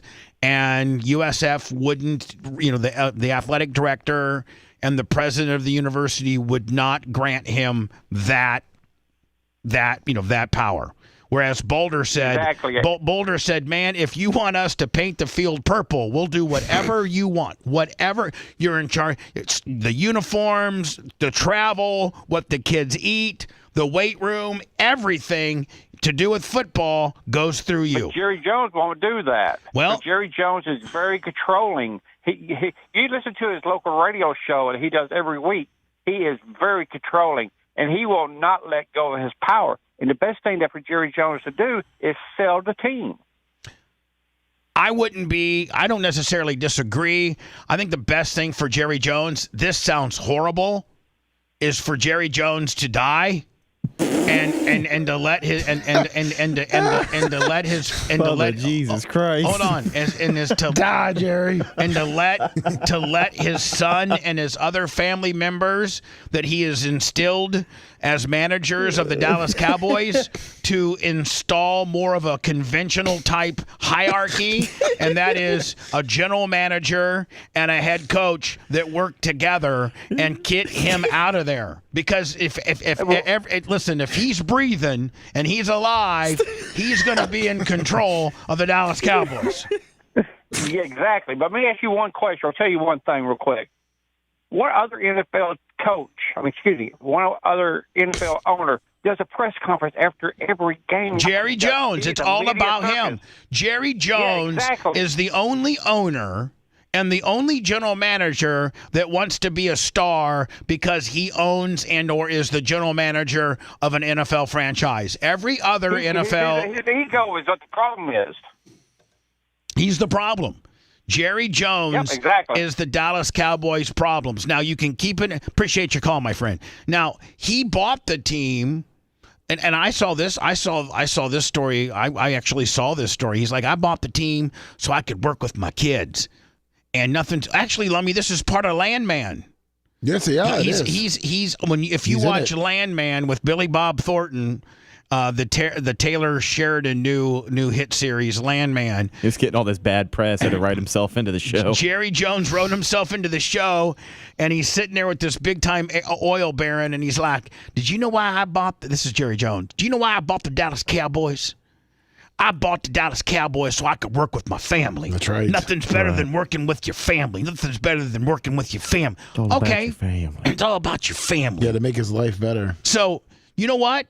I don't think Jerry Jones has the ability to step back and take himself out of the equation and let his son and his daughter and his families run the Dallas Cowboys like all other 31 teams. And that is that, well, the Packers don't have an owner, but they have a president of operations and they have a general manager, and that's how it works. Kind of like John Lynch in San Francisco. The DeBartolos own, or whoever owns the team, or the Bears owned by the Hallis family, which is I think in the McCaskey family now, is it not? Yes. Yeah, the McCaskey, Hallis, which turned into McCaskey, but that's the original owners of the Chicago Bears, and never. Well, I mean, George Hallis was kind of in control, and that was back in the day. But conventionally, you have an owner. They don't have a press conference. They don't have a radio show. They don't try to be anything other than, the owner. Because they're not stars. Jerry Jones is a star, and he's also the Cowboys' biggest fan. So when they get their asses kicked like they do week after week, year after year, that's the guy that you want to hear from, because he's going to tell you the truth. He's not going to give you some cliche about we're going to get him next week. He's going to tell you how he really feels. I think that's why people want to hear from the guy all the time. But he needs to take himself out of that equation, and it needs to be. Too late for that, man. He's 82. That's what I'm saying. So you got to die. And it's good too, because we have the biggest Jerry Jones fan coming up at the 9 o'clock hour, Stein, but we got Reginald Roundtree. What's up, Reggie? How are you, my friend? I got to tell you something. That documentary is off the chain. By the way, Reggie is one of the very few people that the filmmakers sent the entire 3 episodes to, because Reggie's in it. And in it, and so they wanted to get Reggie's input before it goes to market. It's close to going to market. Reggie got it. I think Reggie. They told me they sent it to you yesterday, and yeah, I think you watched all of it yesterday. And this is the first that I've spoke to you since you've watched it. I'm telling you, I sat down, and I know good quality work, not just journalism, but entertainment, information, the aesthetics of it, the way it's shot, it's just so well done. This is going to be a hit, I'm telling you now. Well, more importantly, if you take a step back and you know the story, you're too close to the story because you know the story. But take a step back and let's say that you don't know the story. All you know is that you've heard of the Hogan sex tape. That's it. That's all you know. And that some radio personality's wife did it, and I think maybe the radio personality is the guy that tried to shop it and what have you. I think that this documentary at least will change the perspective of the average person who doesn't know the story and doesn't know how powerful that tape was used into trying to get the president of the United States. Yep. You hit the nail right on the head. And most people are like, what? They're like, Bubba's being Bubba. Bubba's trying to be a little more important than he really is. They no way was that tape used to try to take down the president. It's just Bubba being Bubba. But I mean, I tell you, Reggie, I think the filmmakers do a real good job on laying it all out. Let me tell you, I mean, step by step by step.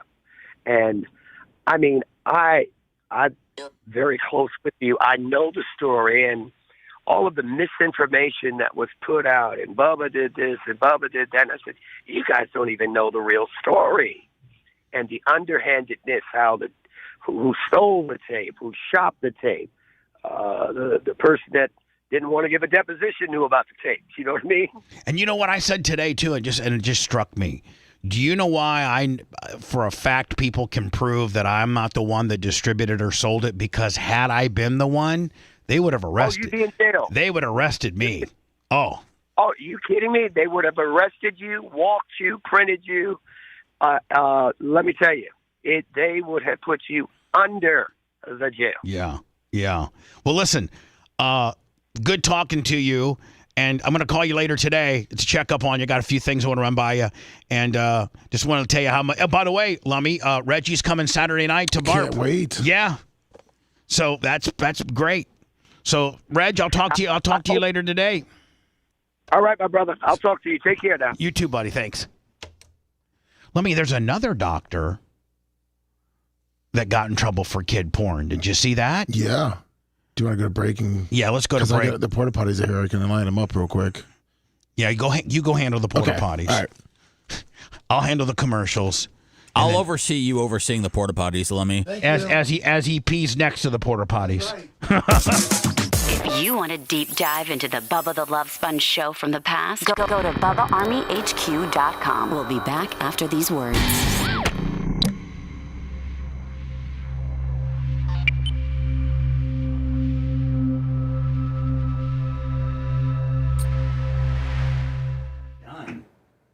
It's done. Say it, Seth Cushy. That's what I've heard. I also heard the app is on the way.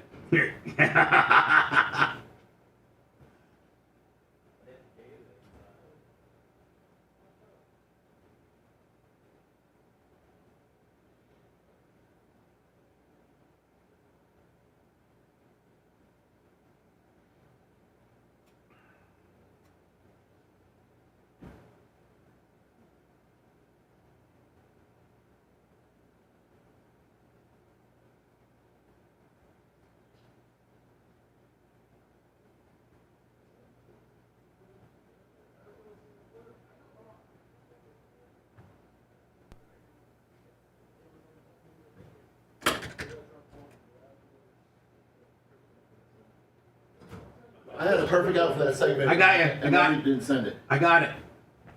This Trump thing? Yeah, it would have been funny to go out with that one. My first executive order would be to deport Jerry Jones. Effective immediately, go Bubba Army. I'm going to play that. I got to do my oh, shit.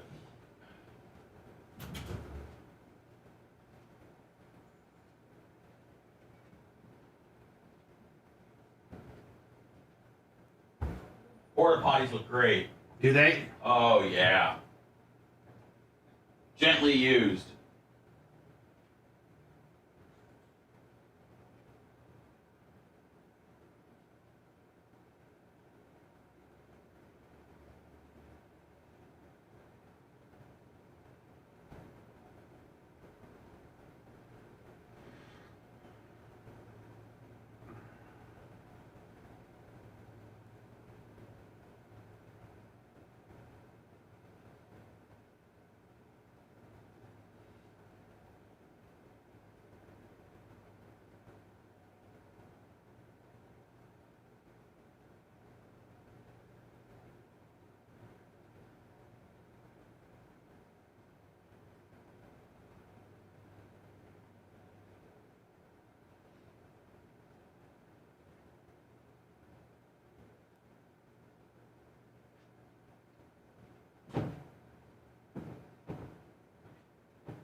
So your washing station's here.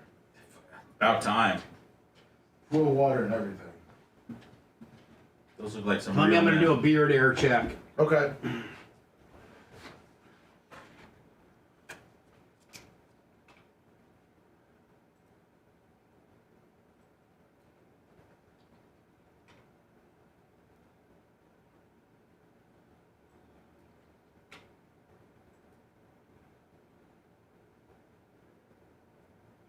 chilly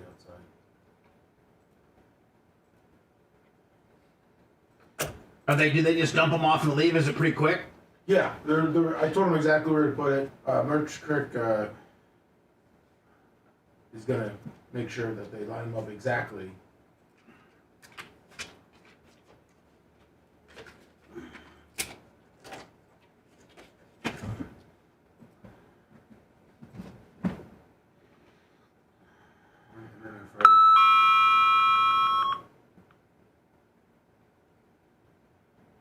Did you get Greg White? Yeah, FTE Greg. And Greg and Amy are coming. Awesome. Did you know that? It should be good. It should be a really good time.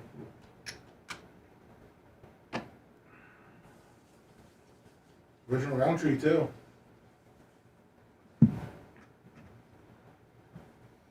Jackal.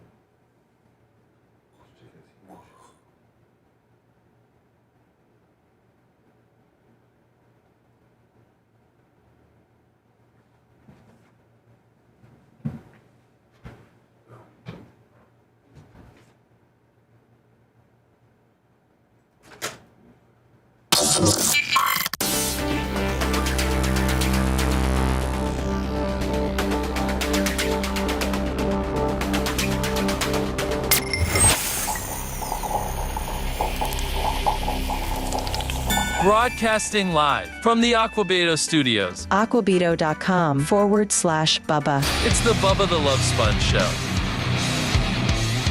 I'm getting reports that my badass grader from Beard Construction is on property and delivered. Oh my God. Of course, I can't get up there because we got Barb, but I do have supposedly a private test that's happened on Sunday. So I may have to make it kind of I don't want to say an early night Saturday night, but hell, I might just party all night and go from the dollhouse to Bubba Raceway Park. And just do the grader from up there? We can't do the grader from down here now, can you? No. Especially when you got a brand new one from Beard Construction, courtesy of my buddy Chad. Thank you, Chad. Thank you, Red Tape Ken. Thank you, Rob from Eldora. Thank you, One-Eyed Billy, Weed Whipper Greg, Drunk Dave, and all the people that make things happen up there. Oh, Jimbo. Thank you. So Mike's Lawnmower Lummy, official home of Skag. Macho Man put this together, a little AI Willie. I love it. My first executive... Donald Trump.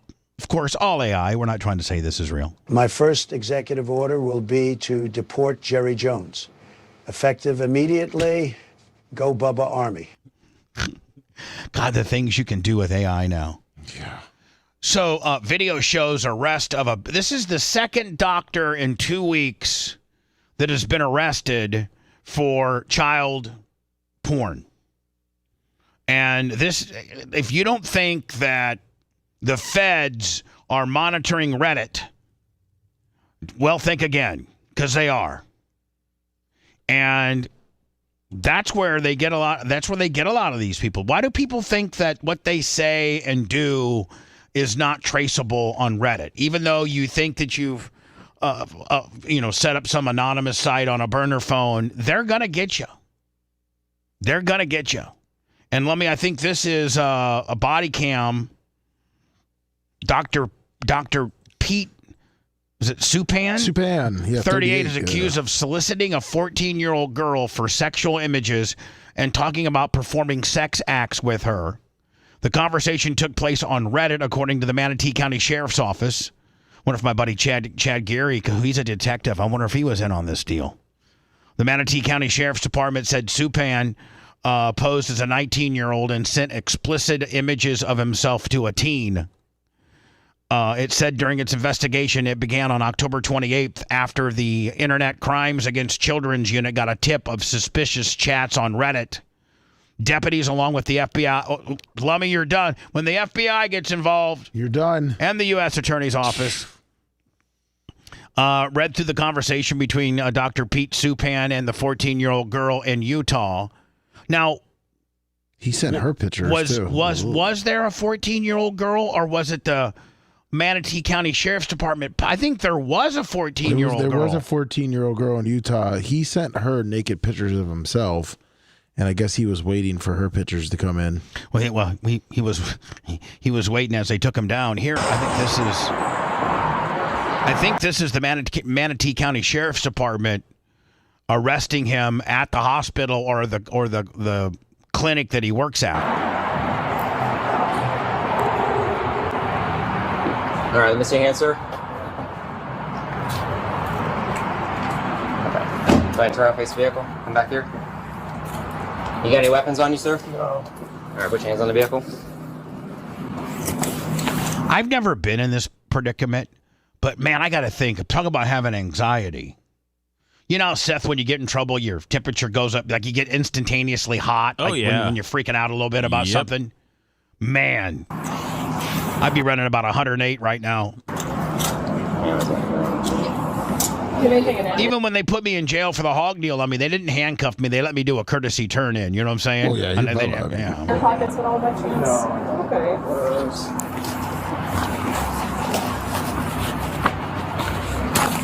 I think he's got his scrubs on, does he not? Yeah, looks like it. Here for me. When are you going to Mirandize him?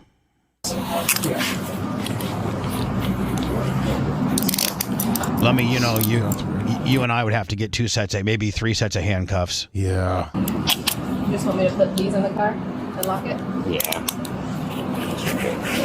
Tangled up here. Can I let them know that We're gonna get over to the car. We gotta change them out. Change out the handcuffs. He does He studies internal medicine for the hospital. On adult patients in Sarasota, posed as a 19-year-old and went into detail about sex acts that he would perform on the girl, while also asking for naked pictures. Detectives executed a search warrant at his home in Lakewood Ranch and interviewed him. Supan admitted to having an explicit conversation with the teen, along with sending her nude images of himself. Like, how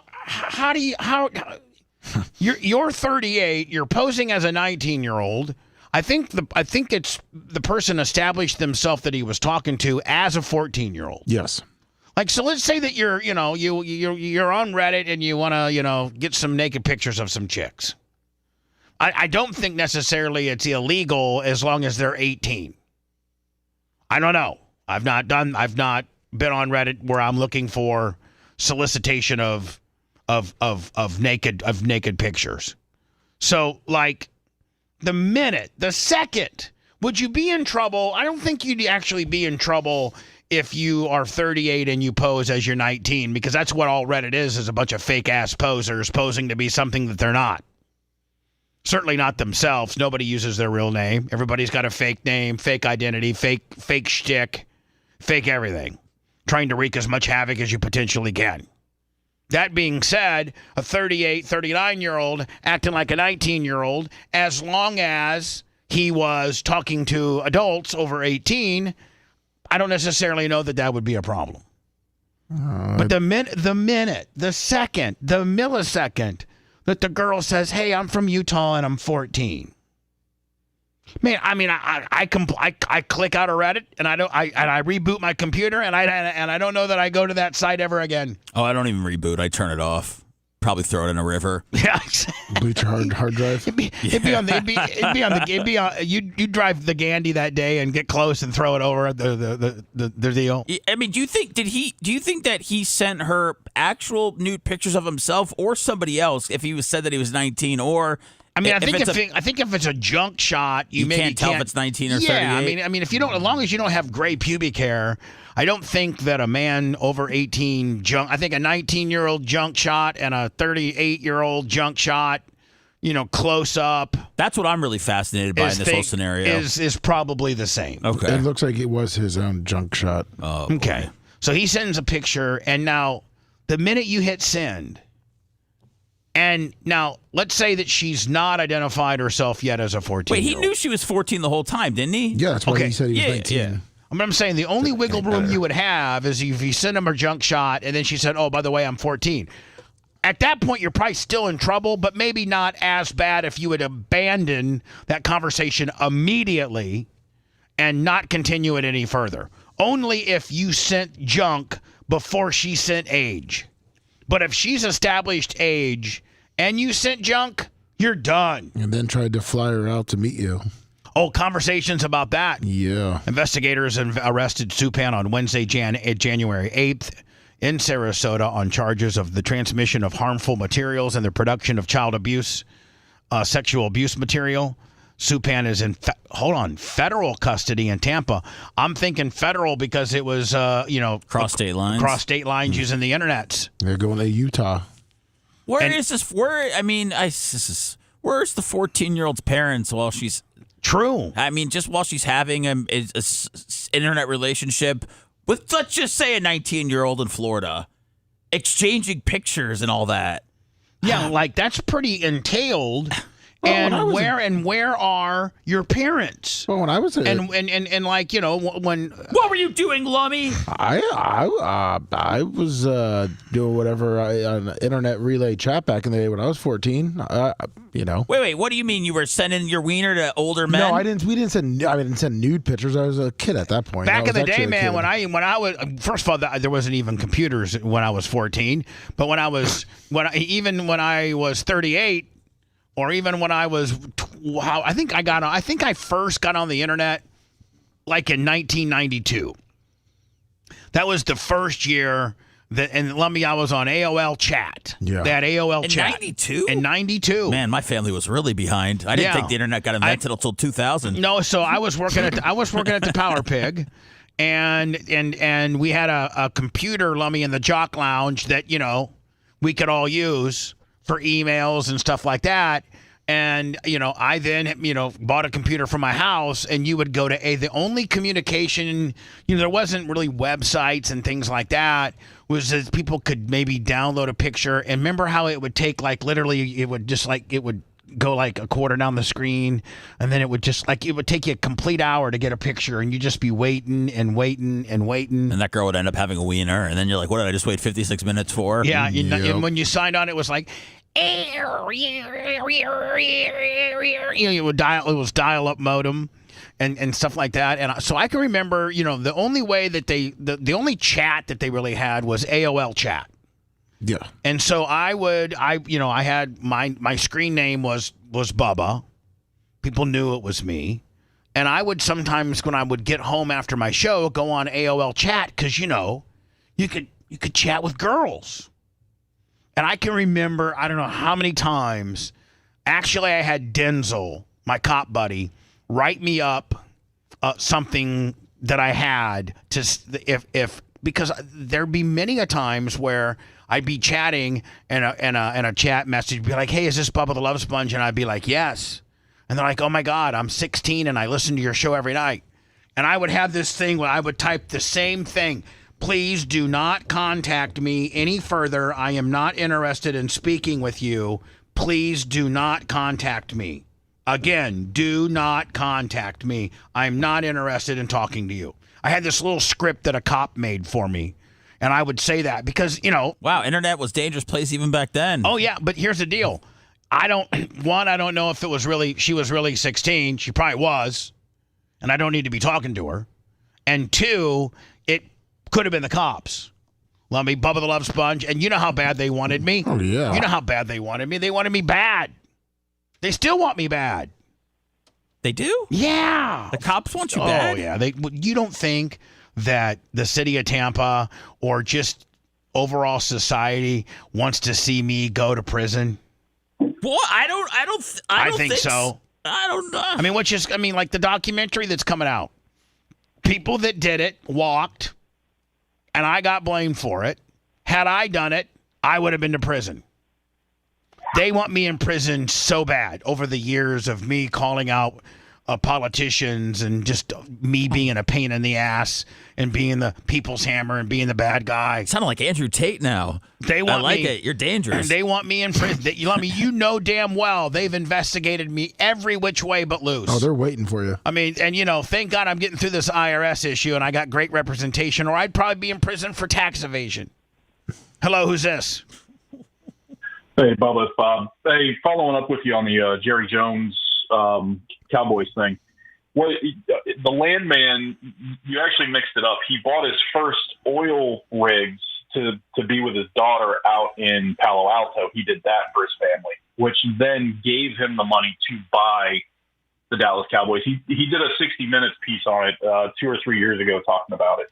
Yeah, I did mix it up because when he was talking to the dude, he's like, I bought 4 or 5 or 6 gas pads or something in the San Francisco Palo Alto area, and that I set up a business which had let me work with my family, which then made me the money in order to purchase the Dallas Cowboys. I think that's factually how it went down. Yeah, he said you got to do whatever you can to spend time with your kids, and that was his excuse to get out of the house and go see his daughter. But I got to tell you, man, he's just, I wouldn't say embarrassing himself, but he needs to he needs to take a step back and let the Dallas Cowboys be ran like like all the other franchises, and that is you got a president, you got a general manager, and you got a head coach, and that's how the team is ran. He would have multiple Super Bowls again since when they last win in 1995, 96, something like that. He would have multiple Super Bowls after that if he just take a more hands-off approach, because the head coach on the team is number 2 to the press. He has to do what Jerry Jones says, and it's a nightmare. I would never want to coach there. No, I got to tell you, man, if Dion does go there, it's going to be under conditions that no other coach has been able to get Jerry to agree upon. And again, like I said, I don't think Dion would do that. He has too much respect for Jerry Jones to tell him to back off. Yeah, and here's the deal. I don't think Jerry Jones has the ability to back off. No, he doesn't. And he knows Jerry's never going to change. And he's not going there. He'll go there when he passes. He'll say, all right, you know what? Let's make Dallas great again. And I'm doing this for my old boss. But he knows what Jerry Jones is, man. He's not going to try to change that, man. Yeah. And there's not a chance he's going to go there because he can't be number 2, 3, 4 down the line. Well, I mean, here's the deal. While Jerry Jones is running his mouth, screwing things up. Right. And at the end of the day, man, Jerry Jones doesn't want a coach to come in and be instantaneously a bigger star than he is. And that's what Dion does. Dion comes in, doesn't even try, not even trying to be the bigger star. He just is the bigger star. And that would drive Jerry insane, too. So I'm curious who they think they're going to replace McCarthy with. Well, I mean, I think I think that's an unbelievable, opportunity for a new coordinator somewhere that needs their first chance. I don't think anybody established is going to go there. It's not nearly as sexy as of a job as people think it is. It's a highly micromanaged job. Mike McCarthy's a winner. I'd love to see Mike go to the Bears and I'm not a Bears fan, but I know that he could probably turn the franchise around. But, I don't know. As a head coach, you're constantly living in the shadow of the owner. I don't see a coach out there that would want to go there. Well, you're going to constantly get third rate coaches because the top tier are like, hell no, I'm not dealing with that. And Jerry Jones has only ramped it up over the past 5-10 years. I mean, he's ran off good coaches like Jimmy Johnson. He ran off Jimmy Johnson after Jimmy Johnson won a Super Bowl. He ran him off. Absolutely. Absolutely. It's like Steinbrenner. Anyway, buddy, I'm running late. Got to go. I'm going to have Alex Stein on in about 15 minutes. Awesome. Thank you, sir. I appreciate you. You're listening to the Bubba the Love Sponge Show. If you want 24/7 on-demand Bubba and the crew, go to BubbaArmyHQ.com. The Bubba the Love Sponge Show will be back after this.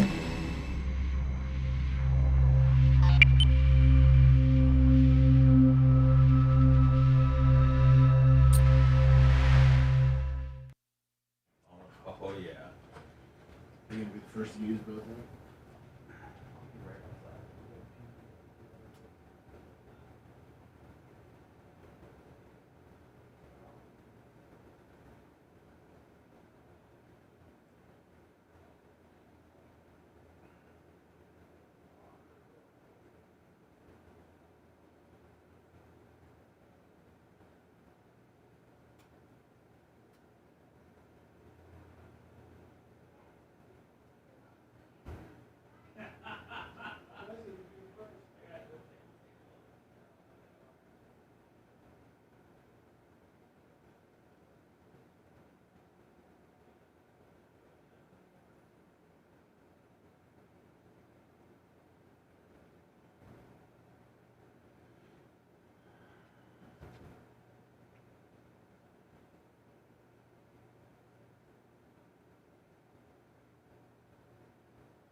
God, that porta potty smell. It's taking over. Yeah, it was pretty strong, huh? Stronger than jet fuel.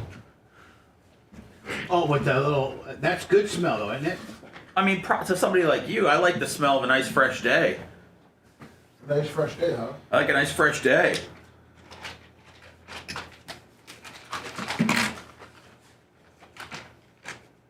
Well, the tent guys are handsome. Wouldn't mind tapping some of that ass, right, Lummy? Oh, yeah. Yeah! Woo! Lummy, are they putting it where they used to be? Yes, sir.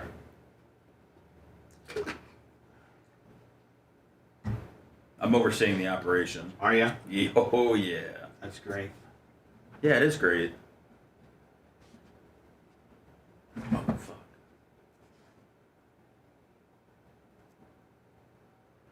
Oh, man.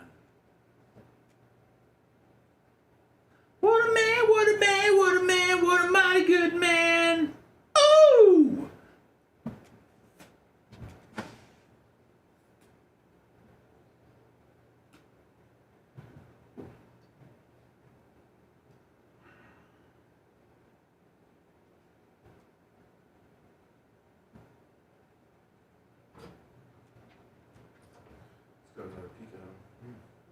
Yeah, that's what I'm saying, right? Nice little Levi's on a chilly day. It's getting crazy.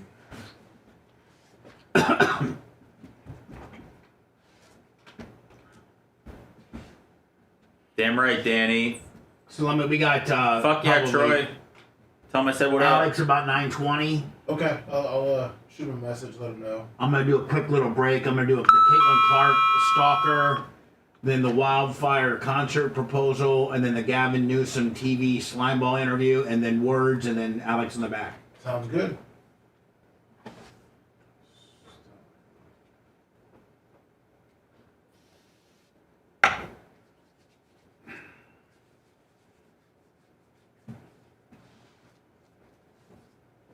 Relief concerts suck. I know, because, you know, like, who distributes the money? Like, what about a good family that lost their house that needs, some money? How do they get into the hopper of, I need the money? Like, I don't know. It just...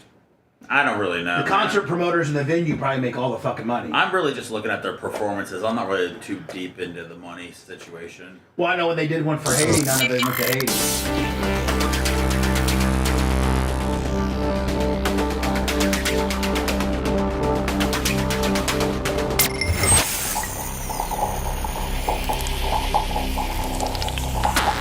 Broadcasting live from the Aquabito studios, aquabito.com/Bubba. It's the Bubba the Love Sponge show.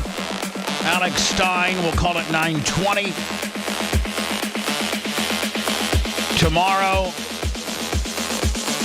the official first day of BARP, 5 to 9 in the pig roast that we're having here at the studios. There'll be a shuttle from the host hotel. Big Red will, and we're not going to have the spigot. Nobody's going to see the spigot deal. Big Red, and I think there's somebody else that's helping Big Red. Oh, John Costica and the Nashes. Oh, really? Yes. John Costica's pretty handy on the grill. Yes, he is, and so are the Nashes. They are. So anyway, Alex Stein today at 8:20.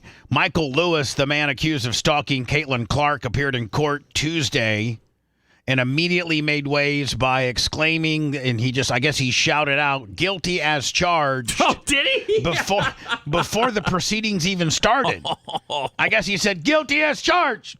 You were defending this guy yesterday, Bubba. It's your dude. The bizarre scene all unfolded inside of an Indiana courtroom just 2 days after Lewis was arrested in Indianapolis on allegations that he sent harassing and disturbing messages to Clark throughout December and January. The 55-year-old Texas native wearing an orange jumpsuit and handcuffs was escorted into the courtroom by authorities. As he sat down, he said out loud he was guilty as charged. The judge then informed him that a statement's not necessary, adding that you have to remain silent, and I expect you to exercise that, okay? Here is the footage, supposedly, from yesterday or 2 days ago. No, yesterday. He looks like he's got a couple screws loose. Yeah, he's a couple. Morning, Mr. Lewis. No. Oh my gosh. Guilty as charged. Morning, Mr. Lewis. No. Sir, this is initial hearing. Now, here's the deal. He may be trying to act extra wacko just to try to maybe build a defense because maybe they got him so dead to rights in the messages that he gave to her and the fact that the cops made contact with him and said just go away and stop and you're going to be okay. And he continued on. So maybe he's trying to be extra whack job here, Lummy, just so that he comes across extra whack job, and that might be part of his defense. I'm insane. I don't think he's that smart, Bubba. I don't think he's that smart of a guy, or he wouldn't have got caught so many times. We are not. You have a right to remain silent, and I expect you to exercise that. Okay, this is just telling you what the charges are. You do not listen. I'll give you a chance to talk. Not your time. Stop talking. Did you say something about a bookie? Yeah. We say, show me the bookie? You have a right to know what your charges are. I could never be a judge. I couldn't be so patient. Would you get up and just start beating him? I'd cut a promo on him, have really badass Ty J. Armstrong looking bailiffs that will just beat the crap out of you. You're charged with stalking as a level 5 felony. No. I guess they must have maybe said his name or something was redacted. Not on our end. Like the video provides something. They took it out. They took something out. I don't know what it was. They are alleging level 5 felony carries 1 to 6 years in the Department of Corrections with a presumptive sentence of being 3 years. So can you imagine? You're just rolling around Texas as a free 55-year-old whack job, but you're free. You know, it's not cool being incarcerated for 3 years, and you're facing because you want to be a smart ass and say stupid stuff to a really, really, really high-profile celebrity, and you potentially, and she's saying you're probably going to get 3 years, right? I mean, that's what she's saying. Yeah. Felony carries 1 to 6 years in the Department of Corrections with a presumptive sentence of being 3 years. 3 years for just being a whack job. How did this guy make it to 55? I don't know. Rolling around, being very visibly insane. Because maybe this is the first time that he really acted out. Well, or picked a very high-profile person. A lot of people will be insane and say, not so cool stuff to people like me. Nobody's going to ever defend the things they say about me on the internet. But when you're Caitlin Clark and you are absolutely, the hero of Indianapolis right now, there's probably not, let's not say Indianapolis. She's probably one of the most high profile, well-liked females in the world right now. Her, Taylor Swift, Simone Biles. There's some very, very high-profile, well-liked, very, very highly regarded and protected females, and this is one of them. And when you're a whack job from Texas that maybe has messed around and threatened others, but not to the level of this, this is probably what you get. On or about December 16th, 2024 and January 11th of 2025, Michael Thomas Lewis Jr. did stalk another person, to which Caitlin Clark, by engaging in a knowing or intentional course of conduct involving repeated or continued harassment of Caitlin Clark that would cause a reasonable person to feel terrorized, frightened, intimidated, or threatened, and that actually caused Caitlin Clark to feel terrorized, frightened, intimidated, or threatened, and did make an implicit or explicit threat with the intent to place Caitlin Clark in reasonable fear of sexual battery. That's the charges. We didn't see the sexual stuff. No. The stuff they released yesterday. It was just I'm circled the Gamebridge field house 3 times, And like that, it didn't rise to the level. That's why I didn't stick up for the dude. They but said I'm like, sexual. It said sexual yesterday. They just didn't have any examples. okay, I of wish it. I would have seen the examples because, saying I'm circling your practice facility 3 times, to me, I didn't think warranted this. But if, obviously, I'm sure that the things that he did say warranted this because they're now getting into, he was saying sexual stuff. You can't do that to a high profile, well-liked baby face of a woman. Or any woman, really. Yeah. Understand the charges against you. Not yet. Michael Lewis Not. lassos Clark. No. I'm asking you, do you need an attorney? Are you planning to hire one? I need medication. Oh, well. You also might need that, but They did give me my medication. All right. So do you suffer from mental illness? I need my medication. And what medication are they not giving you?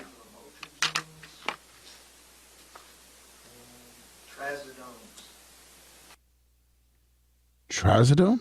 Well, they're actually taking, like, they're muting some of it, but we heard some kind of something in trazodone. There is a no contact order with Caitlin Clark. Do you understand that? You need to sign it. It's an antidepressant. Oh, is that what it is? Yeah.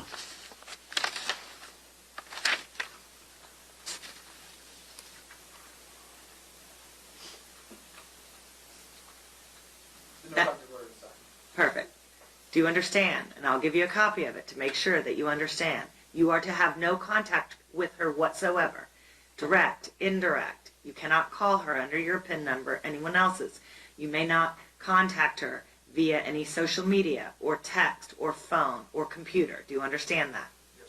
I sent you his ex. You are also to stay away from Gainbridge Fieldhouse and Hinkle Fieldhouse. Which are the 2 places one where they play and one where they practice. Okay. Hinkle's Is that within 500 feet? where Butler University is.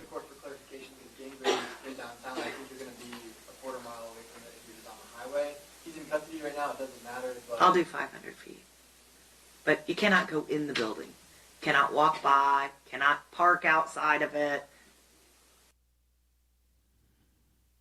Is that his attorney? Because you said you're going to need an attorney. You need to give your phone number and whatever address you have.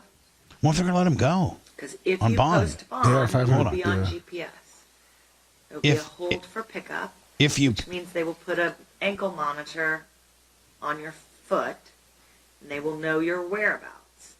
If you violate Till he either saws the it off. stay away Yeah. order or the no contact order, your bond, and it's proven by a preponderance of the evidence, or if you try to contact her again, the court will revoke your bond. If you violate the no contact order in the jail or out, they can file an invasion of privacy. You have now been told by the court you may have no contact with her of any kind.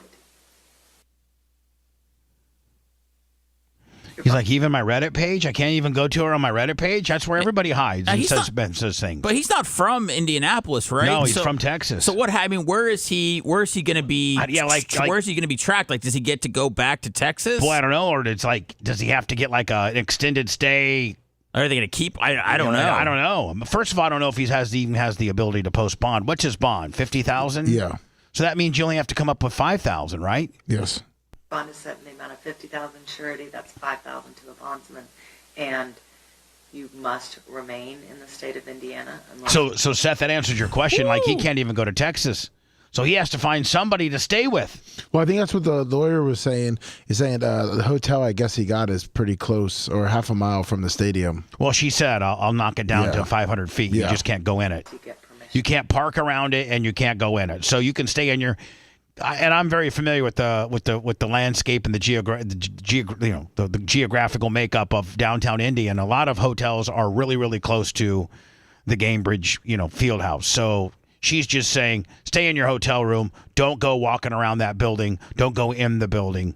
Just, she's not making it impossible. Beyond GPS, you will not be allowed near Hinkle Fieldhouse, near Gainbridge Fieldhouse, or near Caitlin Clark. Do you understand? You can go anywhere else you want other than those places. Yes. Go to Terre Haute. and you'll fill out the paperwork to allow him. All right. So I'll see you on March 31st, unless you tell me otherwise. Not to hold for pickup. Damn, he's got to Thank pay. you. He's got to pay to live in Indiana till March 31st. What a bitch. I would suggest that you remain silent in the jail and only talk to your attorney. Oh man, he was really tweeting. Jeez. Are you sending? Did you I send? sent you his Twitter? Yeah. Okay, that's this right here. Yes.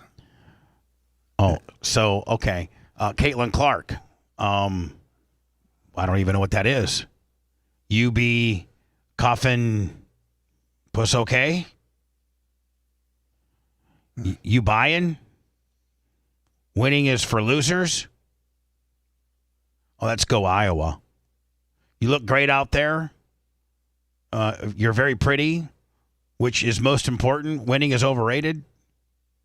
Caitlin Clark, you probably think making out is gross. No, I think he's wrong on that. Caitlin Clark, you want to get coffee in the morning at Monumental? Caitlin Clark, I'm at 220. I'm not in the mood to watch Bale. Ball. Oh, I'm sorry, Ball. I can't say I'm sorry. You want to make out with me? You're a nun, I forgot. Do you even like to make out? I mean, if you're now, listen. Well, read this one, Bubba. I mean, this is. I mean, you're. Hold on. You're. Oh, okay. But I guess it's the direct messages. Your vagina needs a real good pounding. Yeah. I guess he had direct messages. These are just. You're not into sex, are you? Just video games and sports. Indy never wins a Super Bowl without Bob Sanders' effing run stopper. Chuck Long was okay, but he had a short career. Rock me. You're so pretty, Caitlin. I'm in the mood for Italian. If you mind if I lick your yeah. So I mean, you see, this is. I mean, I can't imagine what the DMs were like if this is out in the open. Yeah. By the way, this is all just one day. This is hold on. So let me go one. Okay, on January 12th, let me see here. I'm okay. Here's 11th. So on January 12th, let me see. Laura Rutledge. On who's Laura Rutledge? All right. 1, 2, 3, 4, 5, 6, 7, 8, 9, 10, 11, 12, 13, 14, 15, 16, 17, 18, 19, 20, 21, 22, 23, 24, 25, 26, 27, 28, 29, 30, 31, 32, 33, 34, 35, 36, 37, 38, 39, 40, 41, 42, 43, 44, 45, 46, 47, 48, 49, 50, 51, 52, 53, 54, 55, 56. Hold on, show more. I mean, let me. So you mean you got? I mean, January 9th, it was it looks like it's over 142 on January 9th. January 10th was over 150. Yeah. So yeah, you probably are. You are cyber stalking her, right? I mean, you are cyber stalking her, and now you're in jail, and now you got to come up with $5,000 to get out. Bondsman's got to put up the rest, I think, or at least put their name down on the dotted line. Alex Stein will get into that. He knows how all that works. And then you got to stay in Indy until they have your trial. And I don't know how you defend. I don't know what defense there is for this. It's all out there. Well, I think that's why he walked in and said guilty as charged. Right. I mean, I don't know that you can say, no, I didn't do that. I didn't do that. No, yes, you did. And you know what? And not all of it's just funny banter. You want to make out with me? Okay. All right. You want to get coffee in the morning? Okay. But you start getting into licking vaginas and your vagina needs a good pounding and things like that. Yeah. You are cyber stalking. You are probably going to do 3 years. And you probably need to do 3 years. You weirdo.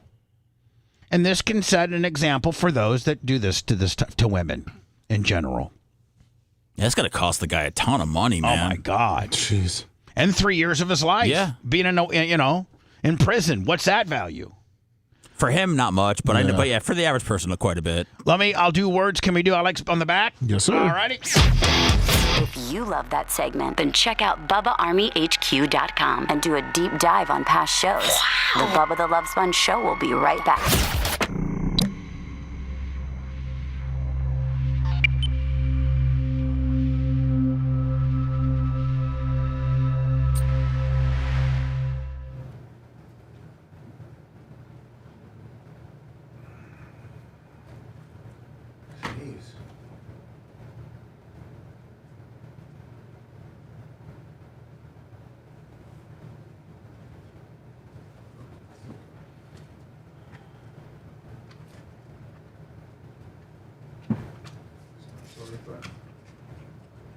Please.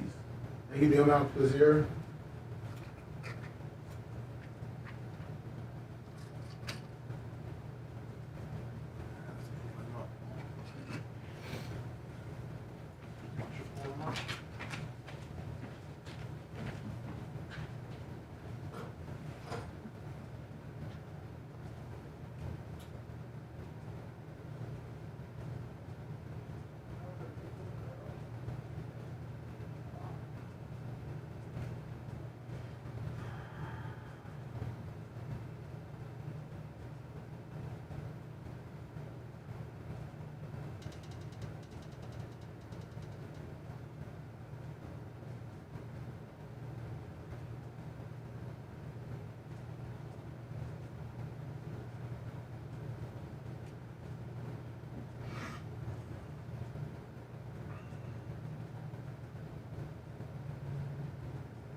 Who's Laura Rutledge?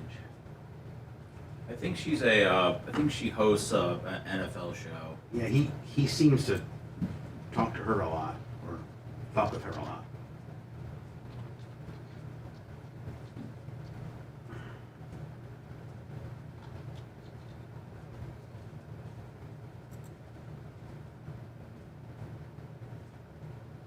She was Miss Florida 2012. She's ESPN and SEC. Oh, Laura Rutledge? Yeah. Oh, okay. Well, that's cool. Yeah, I guess you work for the Rays. Celebration High School. Aaron Andrews went to Brandon High. Yeah, I love Erin Andrews. I do like her. We got a chance to interview her on the Chirp. Oh, really? Was she cool? Yeah. Well, she's married to a hockey player, isn't she?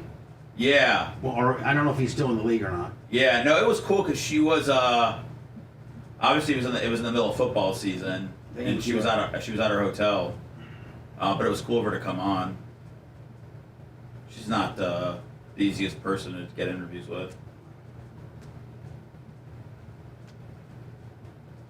No, but what did she roll with the punches pretty good? Oh yeah, she was awesome. Yeah, we only probably had her on for 5-10 minutes. She was great though. Does her husband still play hockey? I don't think so. Johnny K, $100, love you, buddy. See you. I think Johnny K might be in town or coming today.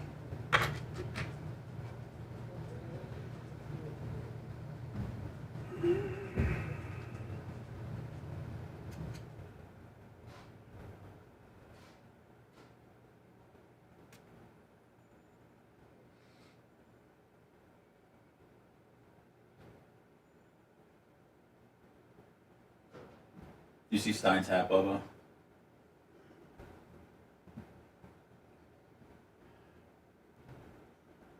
That looks like a real proper cowboy hat. That's a real landman hat. We can hear you. Oh, that's a real cowboy hat right there, buddy. That one's This is high. the real deal. That's a high. That's a high and tight. That's a Billy Bob Thornton landman one right there, buddy. This is the Yellowstone. This is the real deal. We're about to go to. I got to go to Dallas City Council. Aren't the sides up a little too much? You look like you might have them. You might have them up too much. You might want to. How many cowboy hats do you have? Hold on. What the hell? My microphone is the battery died. How many? Can you hear me? Yeah, we're 12 seconds away. Yes. Yeah. So I got my wireless mic. Here we go. Hold on, stand by.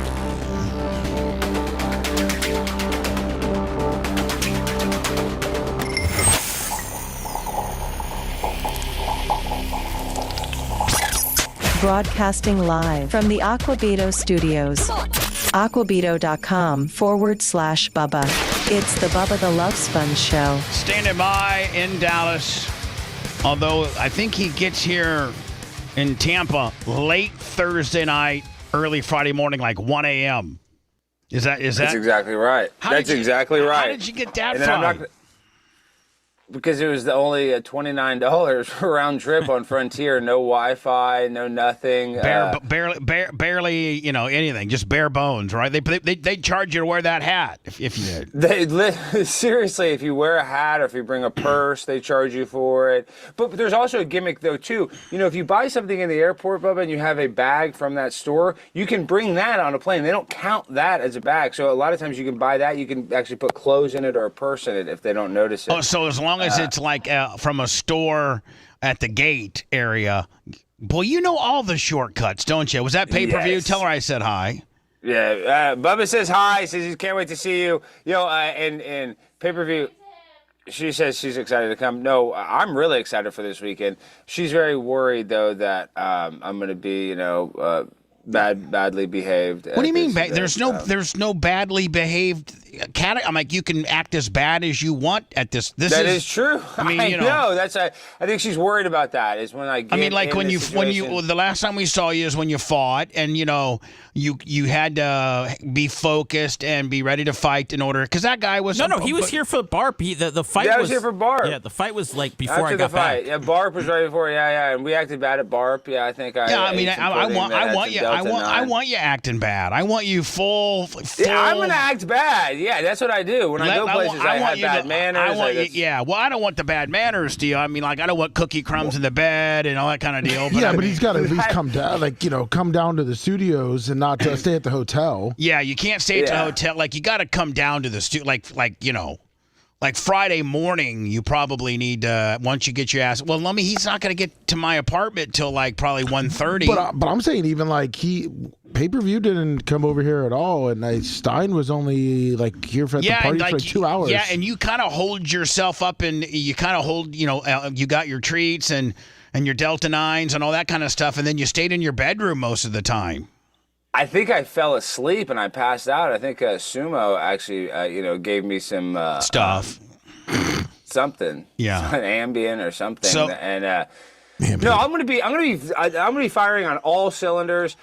Ginny's excited. She's ready to go to Seminole Hard Rock. Now that's why Paige is worried too. She's like, you can't go to the casino. You're gonna go to the casino and lose. Well, here's the money, deal: so. you can't go to the casino with Ginny Durst because she's a millionaire.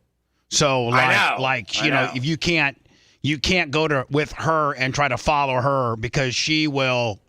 I mean, she could be down $5,000. That would absolutely make you puke, and that's a Tuesday night for her. If I lost $5,000, I would be, I would have to call the gambling help hotline, the suicide hotline. I'd be calling all the hotlines. So listen, I got a question for you. All three parts of the doc are done. And they're done. Like they're done. They're done. And they're just, I wanted to send them to you to watch on the plane. Yes, please. No, I'm going to watch it. Well, Paige and I watched the first two. Well, I know, but I mean, all three are done. She likes them. She liked it. She genuinely, not being above a mark. They're way better now. It was a little convoluted before. You kind of had to know a little bit. The filmmakers kind of thought that the average person may know a little bit more than they did. So they kind of all took a step back when they met and kind of more, kind of laid it out a little bit differently. So 1, 2, and they're all 3 done. The whole thing's done, and I'd like to send it to you for you to watch because it's completely different from what you saw. I'm going to watch the whole thing, and this doesn't ruin anything. And I think this is a snippet that not enough people do know, Bubba. But the fact that you were in a courtroom about to go to jail for animal cruelty, like people don't realize that you didn't take a plea deal. You went to the jury all the way to the end. That takes a lot of cojones, even on a small deal, to let the jury, because I'm sure how many pleas did they offer you? They had to offer you something. They offered right, me. Hold on. They offered me fishing a $38 fine and fishing without a license. They offered me that fine. And you didn't take that? You didn't take But I had to plead because I would have to plead guilty. Guilty. Yeah, and for fishing without a license and a 38, harmful to redfish or something like that. And I'm like, no, bitch, I'm not taking it. And I'm the only human. Me and the 4 people that were arrested are the only 4 people ever to be arrested in the history of our country for the killing of a wild boar. Nobody's ever been arrested, and nobody's ever been put on trial. Yeah, because they're considered rodents. They're a nuisance. People in Texas, they pay people to kill them. Right, that's same with here, and there's no bag limit. There's no season on them. It's open. If you wanted to kill 50 a day, you could. So I mean, like it's and I'm not sticking up for what I did because it was a very looking back at it, it was a very sophomorish, very barbaric, very distasteful. I'm a card carrying PETA member now. You know that, courtesy of my good friend Sam Simon. But, I would never do that stunt again in a million years. But it was distasteful, but it wasn't illegal. And, the state attorney and Mark Ober was so hell-bent on every step of my career in Tampa, I've had somebody try to put me in jail. The Hogan tape was meant to put me in jail. You're lucky it didn't. Well, I didn't do anything wrong. Well, I'm just saying you're lucky that could have been that even though that was a terrible thing and it caused your friendship with him, that thing could have even been worse. Believe it or not. Well, here's the thing. The only thing that could have been worse about it is if indeed I am the one that distributed it and published it and brokered it and tried to sell it. Had it been me instead of the guys who didn't get charged, I would have gone to prison for it. They would have pressed charges against me. Part of the reason why the people that didn't get in trouble for it was the fact that I was the victim. I don't make a very good victim. And they don't have the name recognition that you had. They love to arrest somebody that has name recognition. Oh, I was telling Lummy and Seth today, man, society in general would love to see me, Bubba the Love Sponge, go to prison. Yep.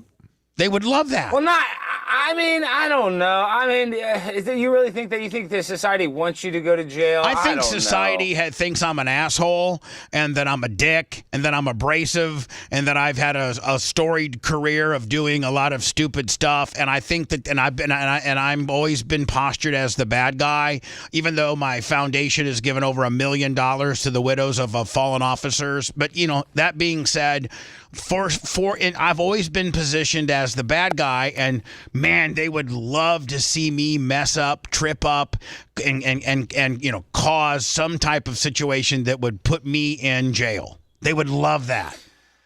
Yeah, well, Bubba Army would not like that. Bubba Army doesn't want to see you go to jail. I know that. But I don't know. It's kind of, this is the other thing, though, Bubba.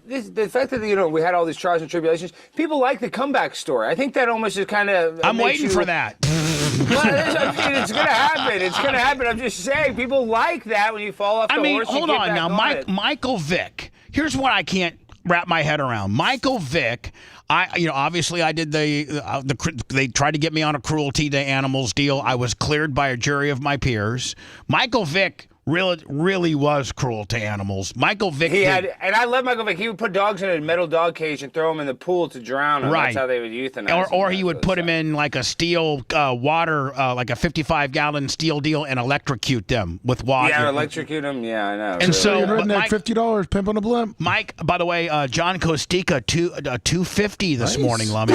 Kostika's the man. Kostika comes in with a hundo like it's no big deal. Every day. I mean, he when he's wiping his ass in the morning, he throws us $100 just to get the day started. But anyway, He did 18 months in federal prison, was allowed back in the league, and then after his career was given a $5 million a year Fox, commentary pregame show deal, and now just got hired on for his very first head coaching job of wherever he's going, Virginia State or something like that. Norfolk State, I think. So, why can't I catch a break? Why can't people forgive me? Why can't I get a second chance? Michael Vick did. Sunny Days, $200. Oh my God! Is that the Sunny Days? Of course. The MILF for the super fun party this week. That's just coming too. Why can't I get a break? Why can't I get a second chance? Why won't radio give me an opportunity to be back on a really sexy FM station in Tampa, Florida? Well, to be fair, Michael Vick was, he one of the most legendary NFL football players of all time. One of the greatest college players in Virginia Tech. I am to Tampa radio what Michael Vick was to the NFL. By all means, I'm the Tom Brady of Tampa Bay radio. Who has done more in Tampa Bay radio wise than me?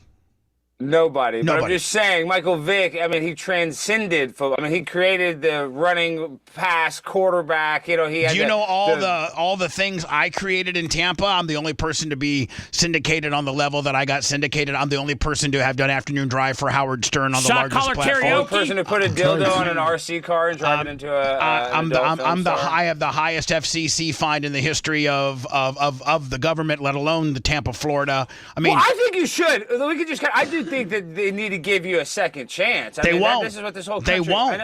They will They not. gave OJ a second chance. I know, they gave OJ a second chance. I cannot figure it out.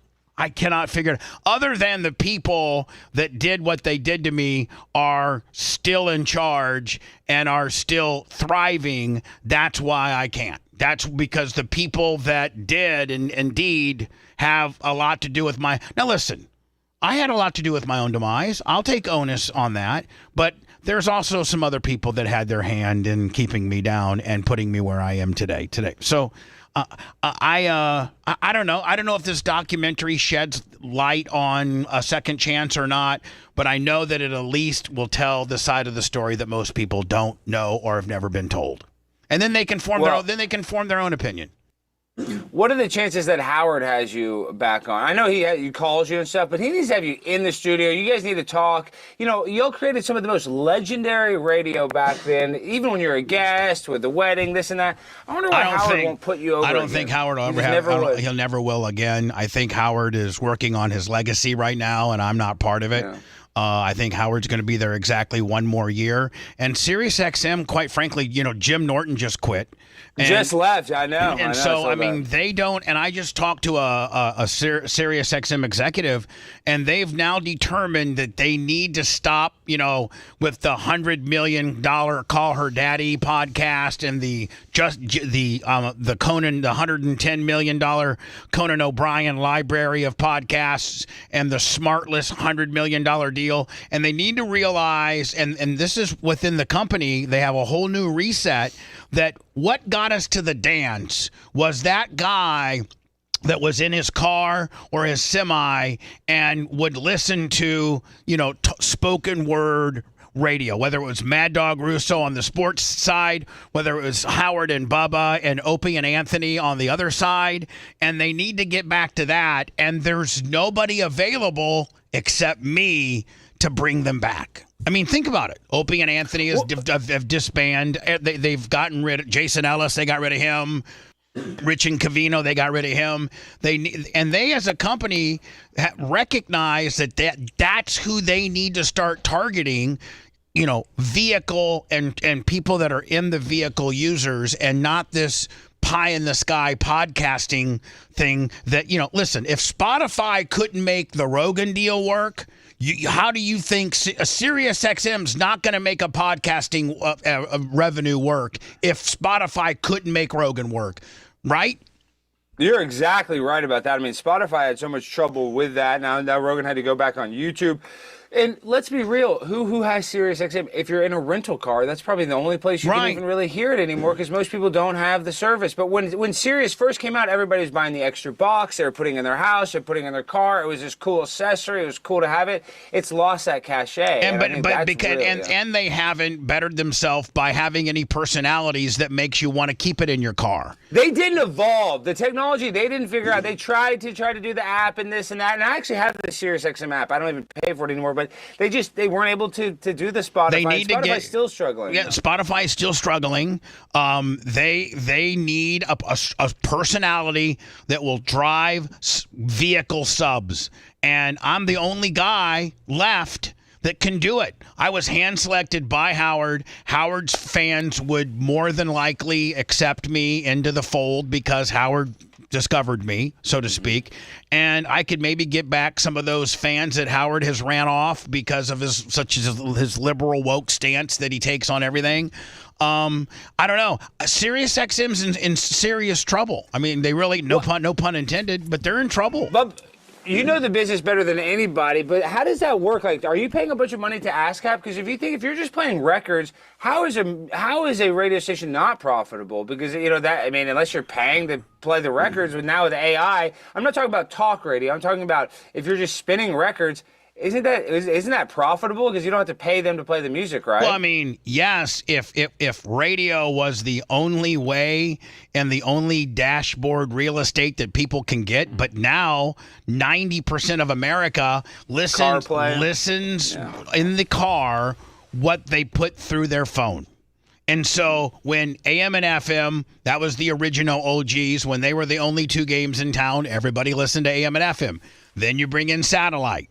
Then those are your three possibilities. Now you can stream and CarPlay and, use your aux cable to get the world is yours. You can listen to anything you want. And so AM, FM, and satellite are no longer the sexiest people on the dashboard real estate. The consumer now has so many other options from their phone. If you can't deliver your content to a phone, you're done. You're right. And you're talking about how they got Mad Dog. Mad Dog was huge when he left Mike Francesca, or Francesca, however you say his name, Mike. When they left, that was a huge get for Sirius. They're just not doing that. They're not doing it. Good. They're not hip. And like that. That was very hip for them to do that. And the Bubba, they don't realize that the Bubba Army would probably go back to Sirius XM if I was the morning man. If I was to replace Howard in a year from now. I could drive subscriptions to, I don't know about save the company, but at least, they're not going to pay me $100 million. Let's say they paid me $5 million. They pay you $1 million, yeah, or $5 million. Let's say they paid me $5 million, a $95 million savings. It'd have to be profitable. I mean, you'd have to be. Are they DEI at Sirius? Like, do they have a bunch of trans? No, I don't think so. I don't think so. Not. I don't think so. They're just in trouble. They're in big trouble because they shifted. They thought as Howard wrapped it up. They were in trouble when they got rid of OutQ. You're right. That was kind of true. The gay channel? Yeah. I mean, they were in trouble when they there gave... was two gay channels, I think, or was there just one? I mean, I just know of one. when they started giving Martha Stewart and Oprah Winfrey and, the Andy Cohens and all these people, these aren't radio people. They're not radio people. A radio show and a radio host is way different than Martha Stewart and Oprah Winfrey. And Oprah was the worst. I don't know why they did that. I guess they just wanted to be able to say that they had an affiliation with Oprah. But did she even do a show? No. I remember they gave her. No. So she didn't even do a show. They would just take programming from the O network and repurpose it on Sirius XM back in the day. And I think that literally it was a $9 or $15 million a year deal. So let's say they pay me. I actually did the math one time and how much it would take to pay for me. And Lummy, if you take $5 million, okay, and you divide it by 12 months, and then you divide it by $16.99 for a subscription. I mean, if you're a sucker, you run it to 20 though, it would be. Let's just say 17. I would have to get 24,000 subscribers to pay for my salary. That's it. 24,000. I mean, I would think that I would be good for, once I would, reestablish myself, I would think that I could get 100,000 subscribers on Sirius XM. One, I would maintain what Howard had, and two, I would get those that have left, and three, I would get the Bubba Army to come back. But they hate me more than anything in the world because I burnt, supposedly Scott Greenstein, the president of content, hates me because Ned made a bunch of songs about having sex with his grandpa and stuff like that. And Scott Greenstein, Yeah. that's who you went after? Wow. I can't believe he's still in charge because a lot of those guys left. yeah, he's the only one guy that formerly was like, I don't know, a showrunner at Miramax, end up being the head of all of radio. I don't know how that works, but God. What was the dynamic with Howard and executives at Sirius? Did he feel like the boss of them? Or, No, he never talks to him ever. He doesn't have any when Don Buchwald was alive, Don would talk to them. Howard never speaks to. Now he would speak to Tim Sabian, who is the program director of Howard's channels, but he wouldn't have any conversations with any management. I like Tim Sabian, but is it true though? You said you never ever got a ratings book. They have to give Howard a ratings Back then they didn't. Now they do. Back then Nielsen hadn't developed the technology to be able to rate them back then, but now they do. I don't know when they started getting it, but now they do. But the one time that they did, Nielsen Arbitron did a test book for them to show them that they could do it. And at the time, we were the second most listened to show on the entire platform, only behind Howard. Howard was accredited for like 1.25 million every 30 minutes, and we were at 850,000. So we were the second most listened to show on the platform, and they got rid of us, obviously. And we tease Howard and stuff, but Howard did put you over a lot too, Bubba. He really did put you over. Yeah, back but in here's the the deal, day. man. He put you over big time. And the documentary gets into it. I think Howard had a lot to do with me not going back, though, as well. Yeah, of course. That's what I'm saying. He kind of built a monster. You know what I mean? He didn't think that we were going to do as well as we did and travel and work and grind like the hillbillies that we are. And when we went out there and America loved us and we would do Bubba Paloozas and we would, sell out, 4,000 and 5,000 seat venues and, do things like that, we became, boy, that cat is in heat. I know, Skyler, get out of here. No, and that's what he's mad too. It's like Howard didn't expect it. You remember when Ronnie was doing the Ronnie's the Ronnie Block Party. The Ronnie Block Party. Yeah. And how that blew up. Howard was mad about that. He didn't like that. No, Ronnie's faces on the he does side not. Of the, he does. poor God, he did not like that. And so as we started kind of getting over, I think Howard, when it was time to redo our deal, here's what I was told by Tim Sabian, is that Don Buchwald told Tim Sabian, get rid of Bubba, because what Sirius is going to do is they're going to use Bubba against him to negotiate. They're going to why do we want to pay Howard $100 million when we can pay these stupid hillbillies down in Florida $5 million, and he's almost getting the same numbers you are. So get rid of him. So that's why they got rid of us. I'm surprised that Howard is. I mean, I guess I do kind of understand that, but why he would be ever worried about his job security? Well, here's the deal, man. You want to go. I mean, here's the deal, and I understand. If I was Howard, I wouldn't want a dude that's making waves and getting some attention on my channel to potentially not outshine me, but to mirror me or do as good as me. I wouldn't want that, and so it was good until it wasn't. It was good to establish the platform. But then Howard, got to thinking, man, I just want to make it all about, Howard should be all Howard and nobody else. And that's why, obviously Scotty Farrell and then me and then, obviously, everybody, Jay Thomas, who ended up dying. Jay Thomas is good. I like Jay Thomas. Oh, yeah. He was a good actor. He was always funny. But see, he should have kept you around. He could have gone, how you try to clean up the act and he went all politically correct. He should have kept you around to be the politically incorrect guy. You know what I mean? But I mean, whatever. So when he leaves, they should make a hell of a run at me. They should make a run, because if not, they're done. I mean, they're done. They're done.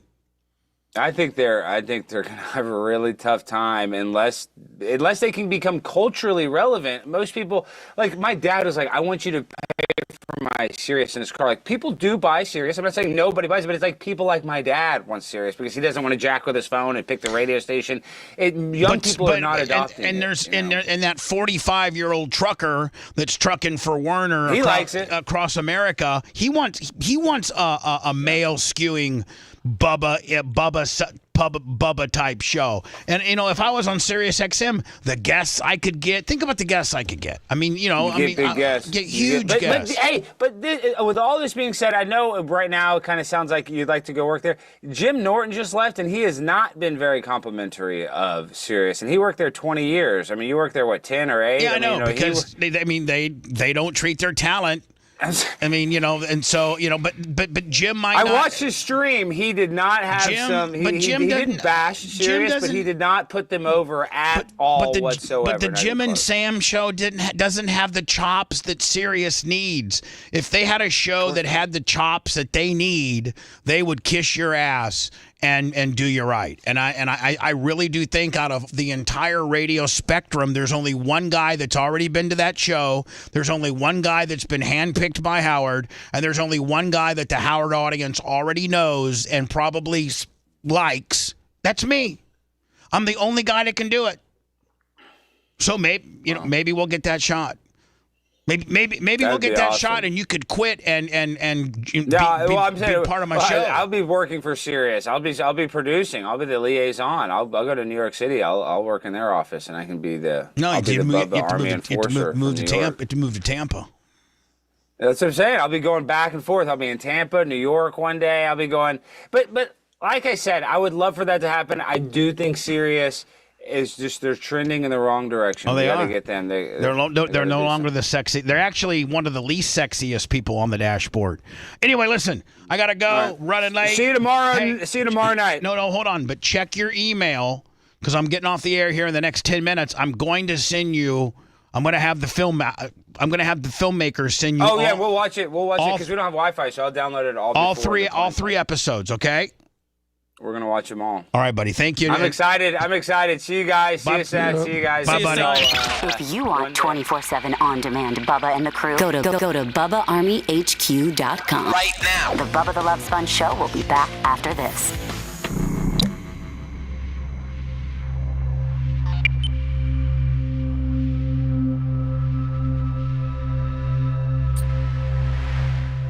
What, buddy? No, that's Seth was talking about you. Oh, Stein, sorry. Yeah, no, Bubba goes without saying. Bubby, where's that cowboy hat? How fucking cool would it be if we were the replacement for Howard? I mean, that would definitely be pretty, pretty cool, I think. And you're making triple what you make now. That's it? Yeah. Bubba, can I make double? No, I'd probably pay you guys all, $300. Oh, okay. Let's go. Well, why would we have to take a pay cut if we were doing that?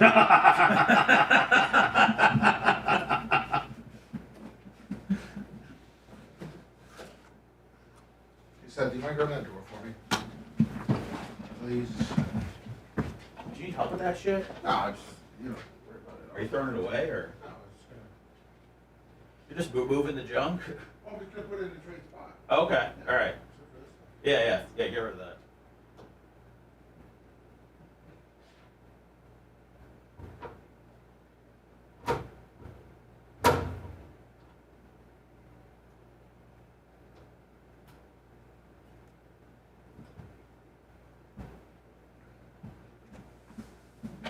Man, Lemmy got the bar looking nice.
The odds for the Bears to hire Ben Johnson are getting better.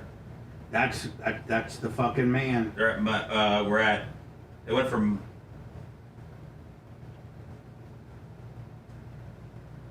minus 125 to minus 250. Oh, that's locked in. It started as a plus 400.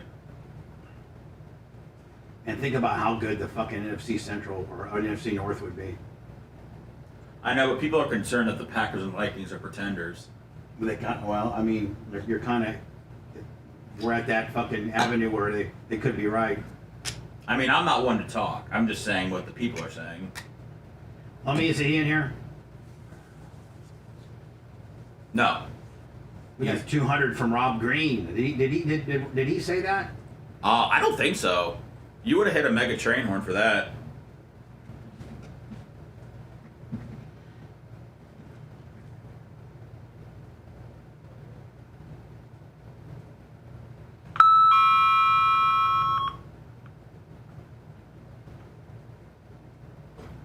I did not get the Bob Green.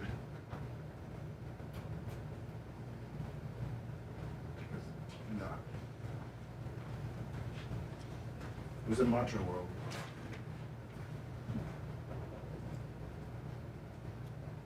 Well, if you don't get Rob Green, he's going to get you. Rob Green. Cash out? Yeah, cash out. Make sure you give him a blower.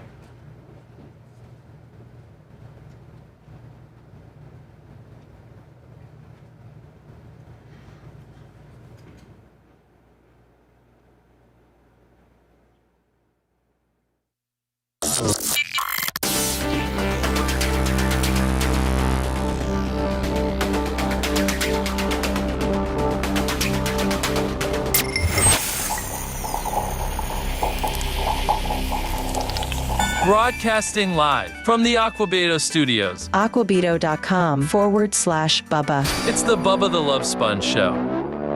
Lum, who do you got for 200 on the cash app, my friend? Rob Green, $200. Rob Green, 200. Large. Thank you, my friend. Appreciate you. The real John from Naples, 20. I think they're done sitting the tit ump, aren't they? Yes. My buddy Brian Bernhardt just said, how many tables and chairs do you need? So we probably need to go out there, Lummy. Kind of take a look. And take a look. Probably need at least 10. Well, God, we probably need more than that. We need 2 for just the bar. I don't know, Lummy. We need to go out there. Yes, we do. I'll put an extra set of eyes on it. Okay, my friend. Oh, perfect. What's coming? Lummy, are you doing a show next? It depends on when we can get done with this barb stuff. Okay, perfect. There could potentially be a show next. Potentially, yes. Download Operation Pigmentation. Yes, Operation Pigmentation. Some people said that I screwed it up. I ruined it. Oh, no. I think I made it better, quite frankly. I liked what happened yesterday. If you're a dick and you write or your opinion is that I messed Bubba's fat ass, ruined Operation Pigmentation, then at the end of the day, you're just not intellectually honest and you're a complete troll. You should kill yourself. Eat a shotgun, bitch. Just make sure it's organic. Yeah. Thanks for letting me finish. You've been listening to the Bubba the Love Sponge Show, starring me, Bubba the Love Sponge, co-host and show historian, Lummit. It's Seth, co-host and president of podcasting. It's Brian Matroni, king of counter programming. Rhett, the filthy ginger video editor. Yeah, back here wiring up. It's Mini Macho. The BRN agent, Thomas Buttoned Up B. Co-host, Dr. Dan Diaco, Esquire of Council. Co-host, J. Diaco, Esquire, the Spitting Cobra of Council. Now, time for the legal disclaimer. Exactly. The Bubba the Love Sponge Show is intended solely for the enjoyment of our listening audience. Any rebroadcast, retransmission, or other use of this show without express written consent of the Bubba Radio Network is prohibited. We must dissuade him of this delusion. Until next time, always remember. I'll repeat hello. I'm back.